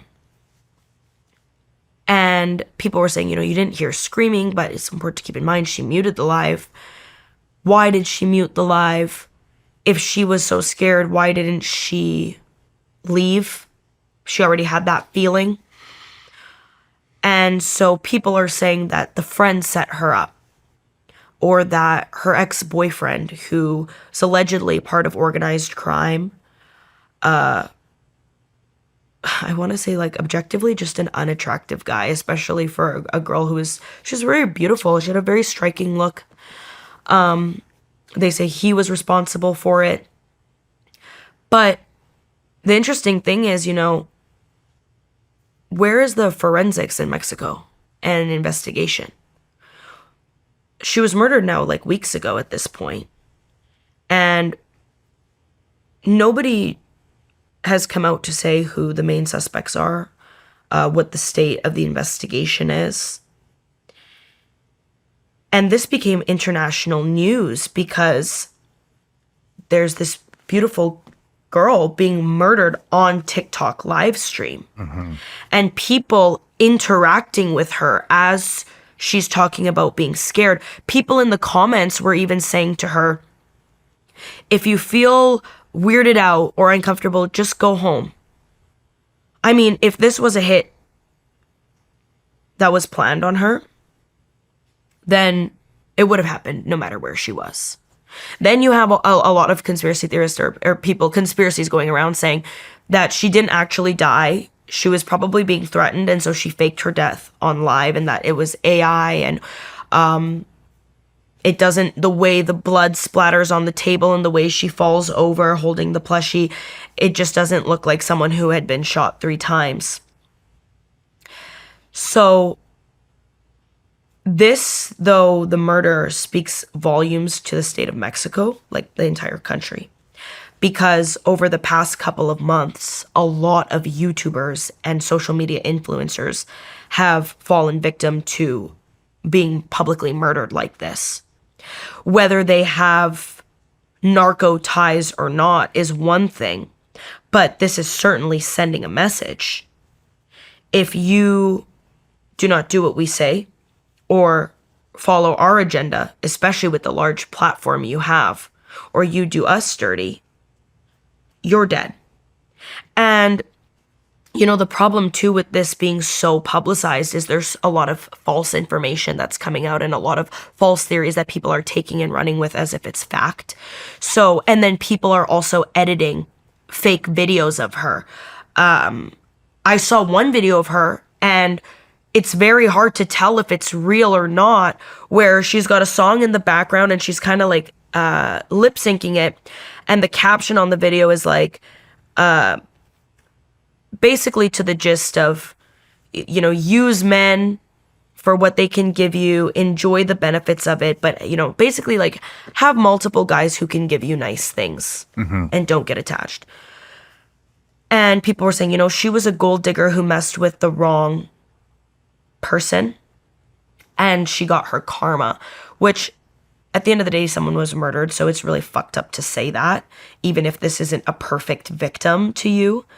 But it's also hard to tell what is real and what isn't about her because it's such a publicized case. She had such a large platform on social media. And there doesn't seem to be much transparency with her investigation. Why do you think she was murdered? One of 2 reasons. So I have 2 theories. I think the one that sticks out to me the most is she was probably dating the wrong guys. She didn't grow up wealthy. She came from very humble beginnings. And I think that, she's a beautiful girl, and she used that to her advantage. Dated guys who were cartel associates, part of organized crime, and she pissed someone off. She had already posted previously on her Instagram screenshots of messages with a boyfriend where he was threatening to kill her and said, "You've never seen me mad and you don't want to see me mad, but you're going to force me to do something I don't want to do." And she posted and said, "If something happens to me or my family, it's this guy." So that's what I think happened, is that she broke up with a guy who had a very fragile ego, or she did him dirty in some way in terms of their relationship, and he sought revenge. And he did it publicly to send a message. It makes sense to do it on live. This is what happens if you're going to fuck with me or make a fool of me. You die. And the way that the message was set up, getting the pig plushie, 3 gifts, and then the last one is the most expensive and you get 3 bullets. It looks like a narco hit. But then there is that other part of me that maybe wonders, maybe that so-called friend wasn't actually a friend. Because I talked to my best friend about it, and I said, "What would you do if we were just sitting there and I got shot?" Because, especially with this job, I run the risk. And she said, "I would freak out." And she goes, "I don't think that I would even have the capacity to think about picking up your phone and turning off the live and then attending to you. The first thing would be to attend to the person." But that's purely speculation. Was the shooter on video? There is CCTV video of a guy coming up on a motorcycle outside. On the live stream, though? No. So maybe she shut it off before that. I mean, he was probably wearing a mask, but maybe she shut it off before that reveal happened. Well, yeah, because the phone is facing her and she's facing the window. So you can see when she's receiving these gifts, or you can see when she sees someone comes up to give her a gift. And her friend was on the other side in the salon. Gotcha. And then some people are saying, well, if you look at where the bullets came from, they didn't come from in front. They came from the side, and the friend probably took that moment to shoot her. But this also happens a lot in Mexico. Anywhere. The pretty girl gets killed. It's like the Gabby Petito case. It becomes this huge debacle, and there's so many theories. But in Mexico, it's particularly distinct because there is also that element of organized crime and corruption and lack of oversight in investigations. And so something like this happens and people want justice. Are you going to get that justice? It depends on who the perpetrator is. How about propaganda? How are they recruiting? What are they using? Propaganda, I would say, it's funny because you asked me, how do you tackle the cartels and this whole issue? I think propaganda, based on what I've seen, is one of the major components that needs to be tackled first. And we're nowhere near there. Because propaganda at this point, cartel propaganda, is deeply entrenched in every aspect of Mexican culture, society, and daily life. How so? So, first things first, the music, okay? You have these narco corridos, songs that are literally dedicated to certain capos or certain cartels, and they are fully, blatantly glamorizing this lifestyle. The singers are, whether it's Peso Pluma, Junior H, Nathaniel Cano, there's so many of them. The list goes on, but they're super popular. They top charts in Mexico and in the United States, too. In their music videos, they have the Rolex Presidential, whole Gucci outfit, and they're singing about, they're strapped up with the scar, and they drive the cars around that are fully armored. They get their money, they're selling the merchandise, and they make this life seem so enticing. You have so much money, you have all these hot girls, you have all of everything that's trendy, and you have a great beat to accompany it. Because I must say, like, sometimes I listen to these songs too, and I'm like, this is great. This is a great song. But what it's, the narrative it's pushing is absolutely horrible. And so the Mexican government has tried to crack down on this. I mean, corridos have been banned in Sinaloa for a while, and a lot of other states have banned this music genre in public places, at establishments, at concerts. Actually, a lot of Mexican musicians are now being sanctioned and having their visas revoked by the U.S. For their lyrics, what they're singing, because it so explicitly promotes cartel propaganda.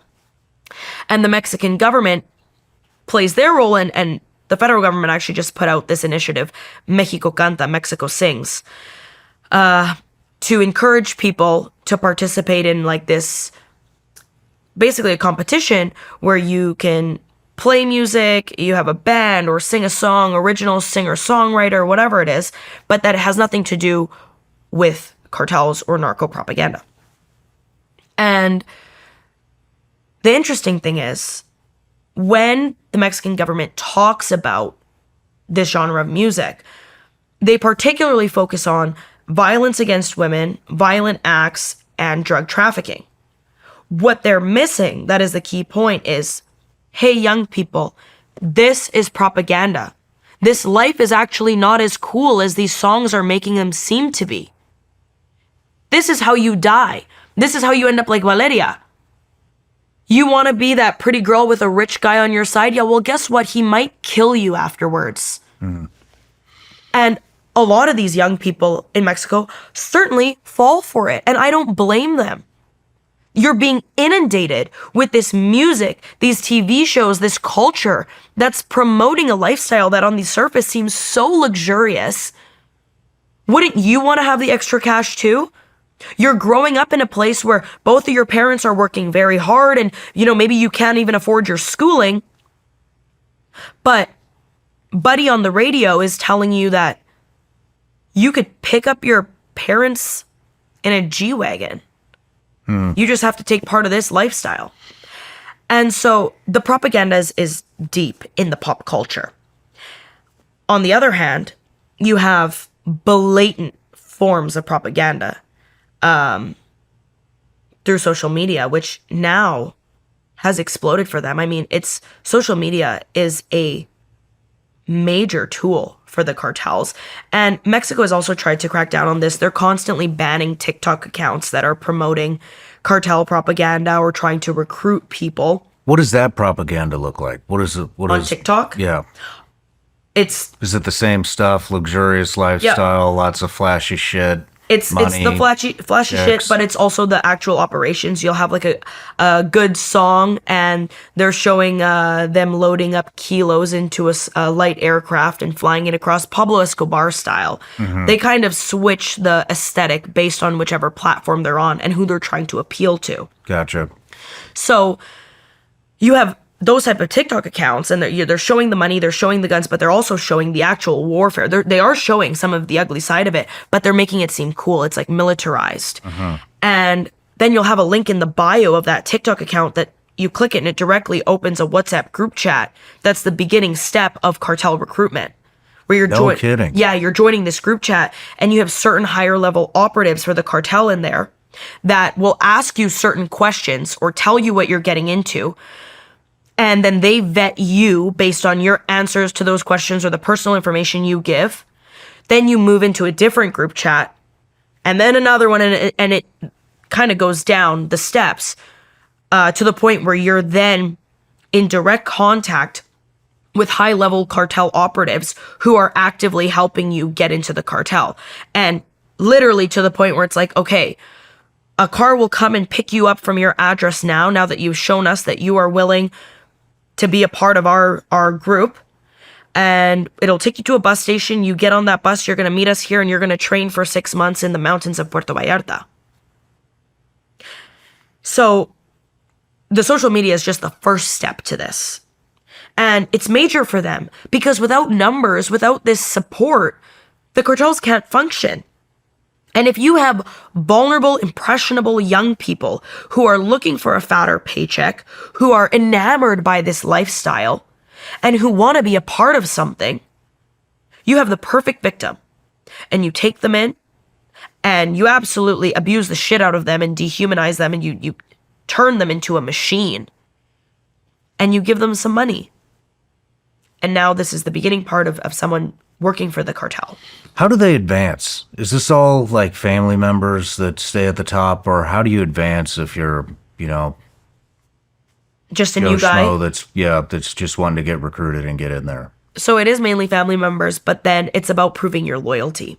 How much are you going to do for us? And especially if when you prove your loyalty, it's successful. So a good example of this could be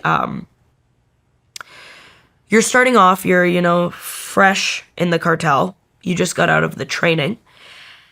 And then you find out that one of the National Guard members that you guys are paying off is actually acting as an informant or also on the adversary's payroll, whatever the case may be, right? And then you go and you tell the boss, hey, I know this, this, and this. I'll go kill him. Or I'll go torture him. Then you move your way up. Or, hey, I know a way that we can move this amount of undetected fentanyl from one American state to another. No one's going to figure it out. And I have a good connect over there. Let's do it. Okay, they run the operation. Profits increase. Now you're on your way up. Gotcha. It's action-based. And really showing loyalty. Your willingness to die for the organization. But this all starts off, on social media. It's ridiculous. And the Mexican government has done like a crackdown. They've removed multiple TikTok accounts. But there can only be so much oversight with that. Social media is so vast. And particularly when you have young people who are using a tool that didn't exist before, because cartel propaganda has always existed. We've seen like in Juarez back in the early 2000s, and even today, but you have people hanging from bridges, pants pulled down and a narcomanta on top of them, a message to whoever is next, or this is what will happen to you if you act like these rats. That's a form of propaganda, but that is tangible, blatant propaganda. You bring social media into the mix, it fucks up the whole game. Because how do you apply any oversight to this? How do you ensure that young people aren't being targeted just through the phone that they always have in their hand? And that's why these social influencers, media influencers, are main targets. A major YouTuber in Mexico, Marquitos Toys, he has millions of subscribers. He shows this flashy lifestyle. He's from Sinaloa. His brother was murdered in Baja California. And then it's constant. It's constant. Are you saying they're murdering influencers as part of the propaganda machine? It's certainly part of the propaganda because it sends a loud message. And I think a lot of these influencers also have their role in organized crime, whether it's laundering money or pushing some sort of narrative. In Mexico, a lot of the time when you make a lot of money or you gain a platform, somehow the cartel will find a way to use you to push their agenda forward. What kind of narrative would they be sending out through an influencer? Exactly this, the propaganda, that they're not the bad guys. That this is a luxury lifestyle and you should be part of it. Okay, so it's essentially the same thing as the songs. Yeah, it's the recruitment, and also to put pressure on their adversaries. So the music does it too, the YouTubers do it too. It's very much like, we're with CJ&G, cuatro letras, fuck whoever else our adversary is. And it garners larger support throughout the population for that one cartel. Like even nowadays, people will ask me, who do you want to win in Sinaloa? Chapo or Mayo? And I'm like, what do you mean? And there are, people have those conversations. I will be at a regular dinner with people who have absolutely nothing to do with this. They're completely out of the realm. And they're talking about which side of the faction they support. And that's what the propaganda is doing. Do you think they're using reporters like yourself as part of their propaganda machine? I think so. And I think that's why a lot of reporters are murdered, because a lot of reporters don't want to be a part of that. But for the most part, they have no choice, especially people who are working for small to medium-sized outlets in regions where there is such a cartel stronghold, and they don't want certain news stories to get out, or they want certain news stories to get out with a narrative. Yeah. And they're not even getting paid for that. It's just a life or death scenario. Oh, wow. Yeah. Wow. How much of the cartel's money or how much money in general are they seeding into U.S. politics? A lot of the cartel money is in the U.S., point blank. Whether that is through the shell companies or certain operations that they're conducting in the U.S. In terms of politics, there are a number of U.S. politicians or U.S. authorities in law enforcement that are on the cartel payroll. For the most part, this happens in border towns or in states that are major profit regions for the cartel. So that's California, Texas, Arizona. So are these local governments or all the way up to? It goes up high on the food chain. How high? How high are they getting? To the federal level. To the federal level? Yeah. I've seen it firsthand. Who in the federal level? Senators, congressmen, what are we talking about? FBI agents? Do you have any idea? On the federal level, cartels have basically infiltrated any member of politics that they believe they can get to, that is willing to work with them, and that can push policy that directly benefits them. So whether it's senators, congressmen, DEA, ICE even, they have their claws in all of these departments. Do you think these people know that it's the cartel who's influencing them? I think a lot of them do. How would you know? How would I know that these people know? Or how would they know? Would the cartel want these people to know that that's who basically it's lobbying, right? So would the cartel want their quote unquote lobbying firm being known as? I would think they wouldn't want them known as, hey, this is a cartel lobbying firm. This is set up by, the Sinaloa or whoever. I think if I was them, I would try to get my narrative or whatever I'm lobbying for to appear as something innocent or just money driven, or do you see what I'm saying? I wouldn't want the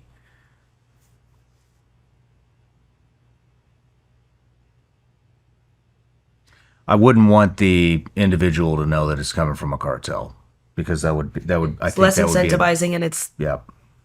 blatantly illegal. It happens both ways. So certainly they have these lobbying groups set up, or they can push their agenda in a way where it doesn't seem like it's directly coming from them.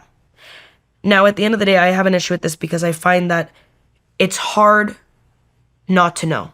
Anyone with half a brain, especially if you're in a high-ranking position of power, you can dig deep enough to figure it out. And they do have ways to use it to their advantage with certain companies they have, and I mean, what would they? I mean, you wouldn't have to, like, what's an obvious one? An obvious one they would be lobbying for would be border security, right? Yes. So nobody would have to know that it's the cartel that's lobbying for that specific, for the border. They could just get a group of people that The U.S. is very divided. They could just get somebody that thinks that we should have open borders and create that group and fund it. And then all it is just a bunch of people that want to let illegal immigrants through, you know what I mean? And they lobby that. So it doesn't have to. That's how I would do it. But what other things would they be lobbying for other than open borders? It would be open borders. It would be lack of oversight of agriculture coming from Mexico. It would certainly be drug policies, so like safe supply stuff. And also, I think a major one would be the arms dealing too, because the majority of the guns that are used at Mexican crime scenes, like 70%, are American-made firearms. So all of their guns are coming from, most of their guns are coming from the U.S. And so they're not going to want that to shut down or to stop at any point in time. Because without those weapons, they can't commit the crimes. And because you can't really get a gun in Mexico the way you can get a gun here, which is exactly why they use that to their advantage.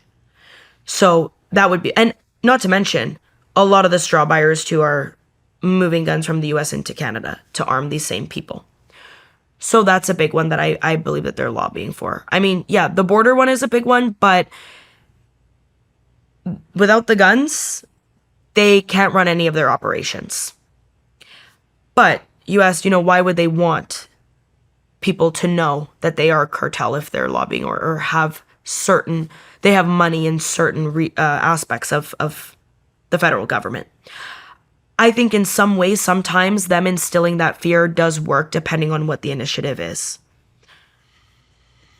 And I think they do use that to their advantage sometimes.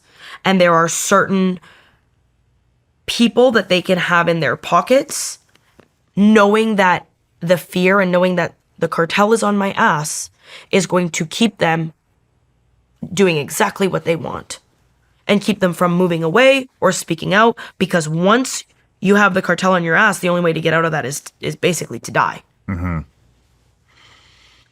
That's certainly less of the circumstance, but it is happening. How are they using the migrant crisis as a tool? Like people crossing the border as a tool for what? Yeah.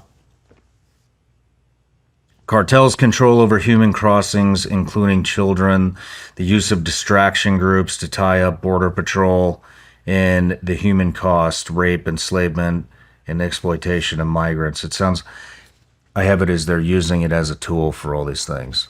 Can you elaborate on any of that? Or I have no idea. what is the use of distraction groups? The use of distraction groups is so that they can get people and drugs across the border.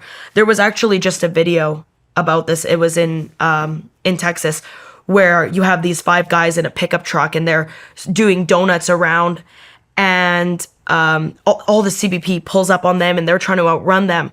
Well, at the same time that's happening, there's a coyote illegally crossing people or drugs across the border. And that's a really common tool that they use, where they're trying to distract them one way and do something else. They do these smoke screens, and not just blatantly like that at the border, but with a lot of other actions too. Especially when... So they're just creating a bunch of diversions. Yes, they're creating a bunch of diversions. They'll do this too, especially if there's like a high-level person who needs to get around and that can't typically cross into Mexico or the U.S., vice versa. They're regular border crossing, and they need to move this person in a stealth way. So they've gotten very good at knowing what captures American authorities' attention and how to use that so they can run these profitable or high-level operations at the same time that something else is going on. Do you think they're aware of all the tech that we're implementing along the border wall and what exactly it does?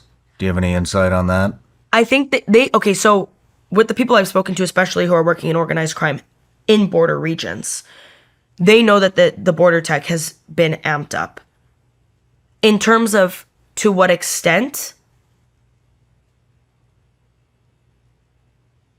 not as much as they don't know as much as they should know, but they are very hopeful.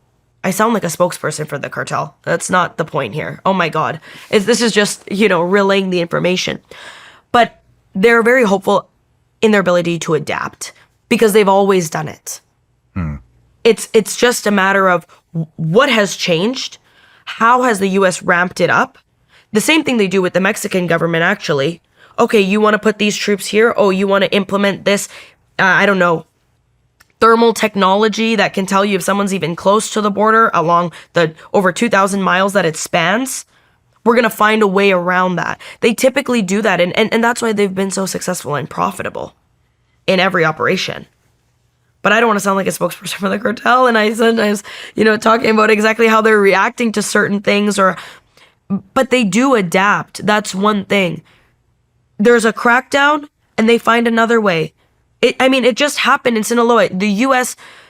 and Mexico were trying so hard, had this whole operation to get the main security enforcer for the Sinaloa cartel, La Perris. Yeah. They get him. There's a new guy in, and he's bigger and badder than ever before. They'll always find a way around it. Oh, Trump in his first administration is cracking down on the southern border. Fuck it, let's go to Canada. Yeah. And so you can put border technology across all 2,000 miles of the southern border and have it to the point where it is like Guantanamo Bay. They find a way. Because if human smuggling and drug trafficking is just that profitable for them, where they're making billions, tens of billions of dollars a year by doing it, they will find a way around it. Wouldn't that be an incentive for you? Yeah. And would you find a way around it? I would try. The thing is, I don't know how much we've actually, it's still to this day, I don't know how much we've actually pushed them. You know what I mean? I think, if we get serious about this, I don't think they will find a way. But. And I agree with you. I don't think they will either. Because cartels against full-fledged U.S. government, that's just a complete power imbalance. Yeah. The issue stands with the U.S. hasn't pushed as hard as it could. And so the cartels do feel somewhat untouchable. There are certain actions that, you extradite the 29 capos, you get El Mayo into the States, you crack down. Fentanyl seizures at the border have gone down significantly. Okay, but that's really just the tip of the iceberg. And they're so used to operating in a country with so much corruption and impunity where money talks, that if you had a government come in where none of that works, the old tricks don't work on this new dog, it would have to be a complete overhaul for them. And like we talked about, they're certainly preparing for this. Have you heard any rumors about cartels aligning with traditional terrorist organizations? Yeah. What does that look like? Especially with Iran. That's a huge thing. In terms of training, what kind of weaponry they need, and intelligence is a big one, particularly when targeting America. So I know that there was an operation with Canadian authorities that were looking into organized crime groups operating with terrorist groups, and particularly in Iran. And the main objective of this was to find out how the efforts between the two were directly impacting Canadian intelligence efforts. So they were trying to compromise all of the intelligence gathering and covert operations that were going on through attacking their intelligence. And the thing about the Mexican drug cartels is, especially since Trump's first administration, they have had to amp up their efforts in knowing what the U.S.'s next move is going to be. Because the U.S. next move determines just how much money they're going to make and how they have to adapt.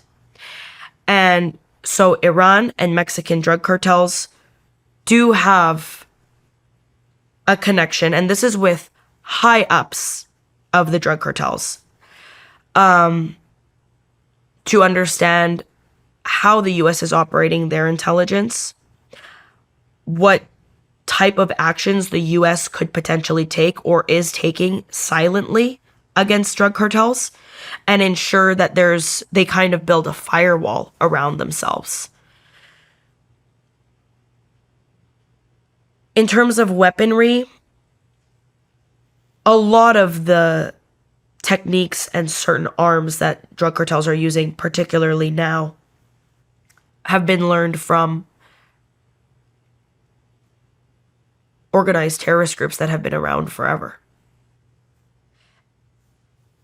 And on a side note, it goes into their propaganda too, because Mexican drug cartels post that typical press release video admitting or denying a certain fatal tragedy that occurred, or something that, like a big news story.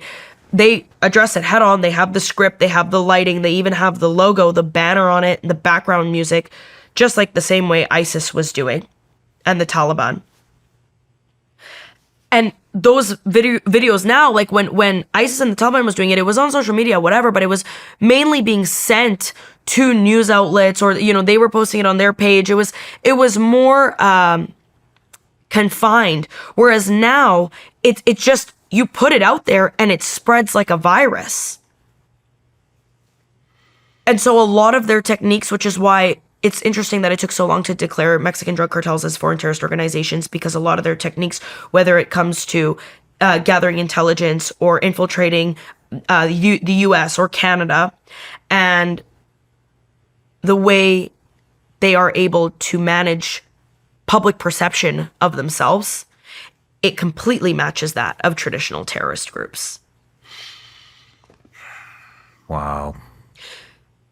The only difference, I would say, is the way a lot of these traditional terrorist groups would directly go and attack Americans, right? Like there was a bomb, there was a shooting, someone drove through a crowd. For Mexican drug cartels, it's chemical warfare. It's drugs. They don't need to go and plant a bomb in the name of drug cartels. Do you think it'll ever get kinetic with down at the southern border? If American boots hit Mexican soil. I've been saying this, and I really do believe that if American, especially tier 1 operators, get into Mexico, we're going to see that traditional terrorism style happen in the US, particularly along the border region. Because at that point, it's like what we said, they have nothing to lose and they will go down with a fight. And if they're already working with traditional terrorist groups, they know what the playbook says. Man, that's terrifying to hear. What do you think the U.S. and Canada should be doing that we're not doing? I think there needs to be, it's gotten better, especially at the southern border. I really believe so. And I've been covering that region for a while now. So you can kind of compare the differences. But what needs to be done is to tackle the root of the problem, the indoctrination and the financial pipelines. Because grabbing this, picking up this big guy that runs a major faction and flaunting him around and parading him and saying, look what we did. We captured this guy. That works for 5 minutes before it's just as bad as, again, or worse. Mm-hmm. After they got El Mayo, the Sinaloa cartel just fucking exploded. It made hell, like life was a living hell, is a living hell for a lot of people in that region. And so I think tackling it at its root is what needs to happen. But that's a huge operation that goes beyond just going in and doing this covert mission to grab someone. You have to somehow put a stop to propaganda at its deepest form, monitor the socials, and target financial pipelines, like I said, remittance apps, the banks, the companies that are fronting for these groups. And that's a lot harder, I think. Do you think that's harder? Yeah, that would be tough. It could be done. But what's interesting is I just don't think that we have really pushed on them at all. And so it'll be, if that time comes, I mean, to me, securing our border is not pushing back. That's just shit that we should have done a long time ago. Yeah, it's a Band-Aid. But if we actually go on the offensive, then, I mean, I think this could be wrapped up. What would the offensive look like for you?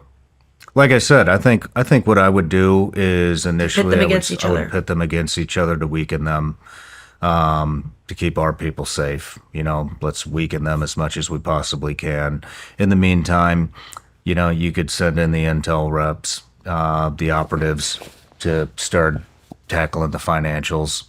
You could outbid them on the gas. There's a lot of things you could do.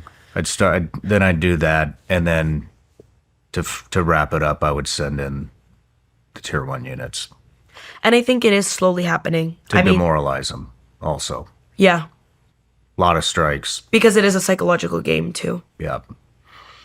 There is, aside from the CIA planes that are flying over the northern states, there's a vessel that's docked, a U.S. vessel that's docked at the Port of Veracruz.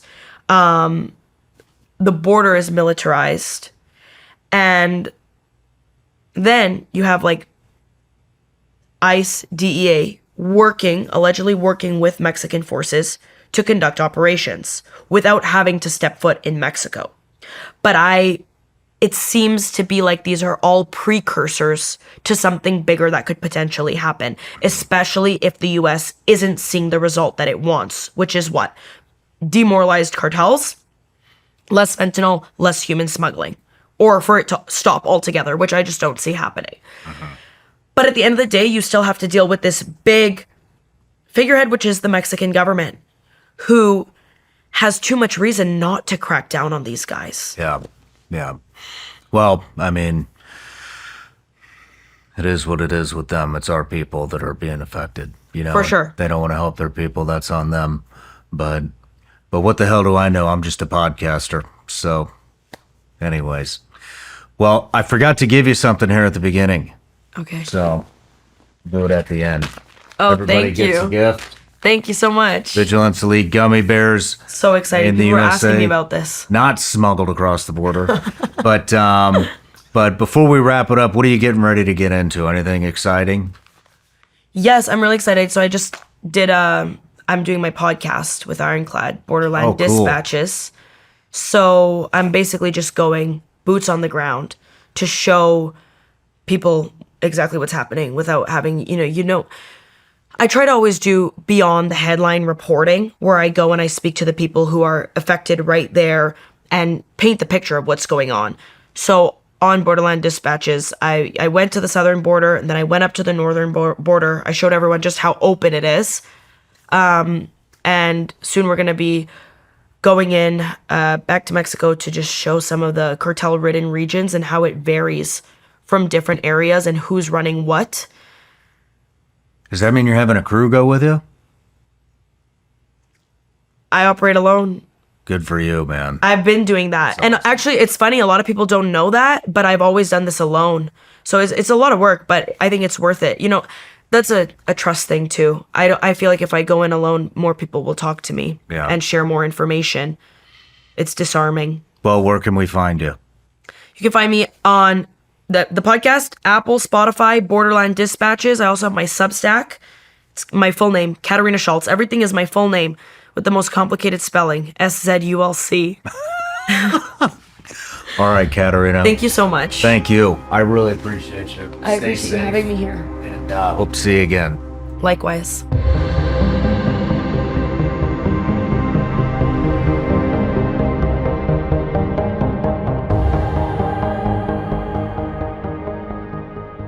No matter where you're watching Shawn Ryan Show from, if you get anything out of this, please like, comment, subscribe, and most importantly, share this everywhere you possibly can. And if you're feeling extra generous, please leave us a review on Apple and Spotify podcasts.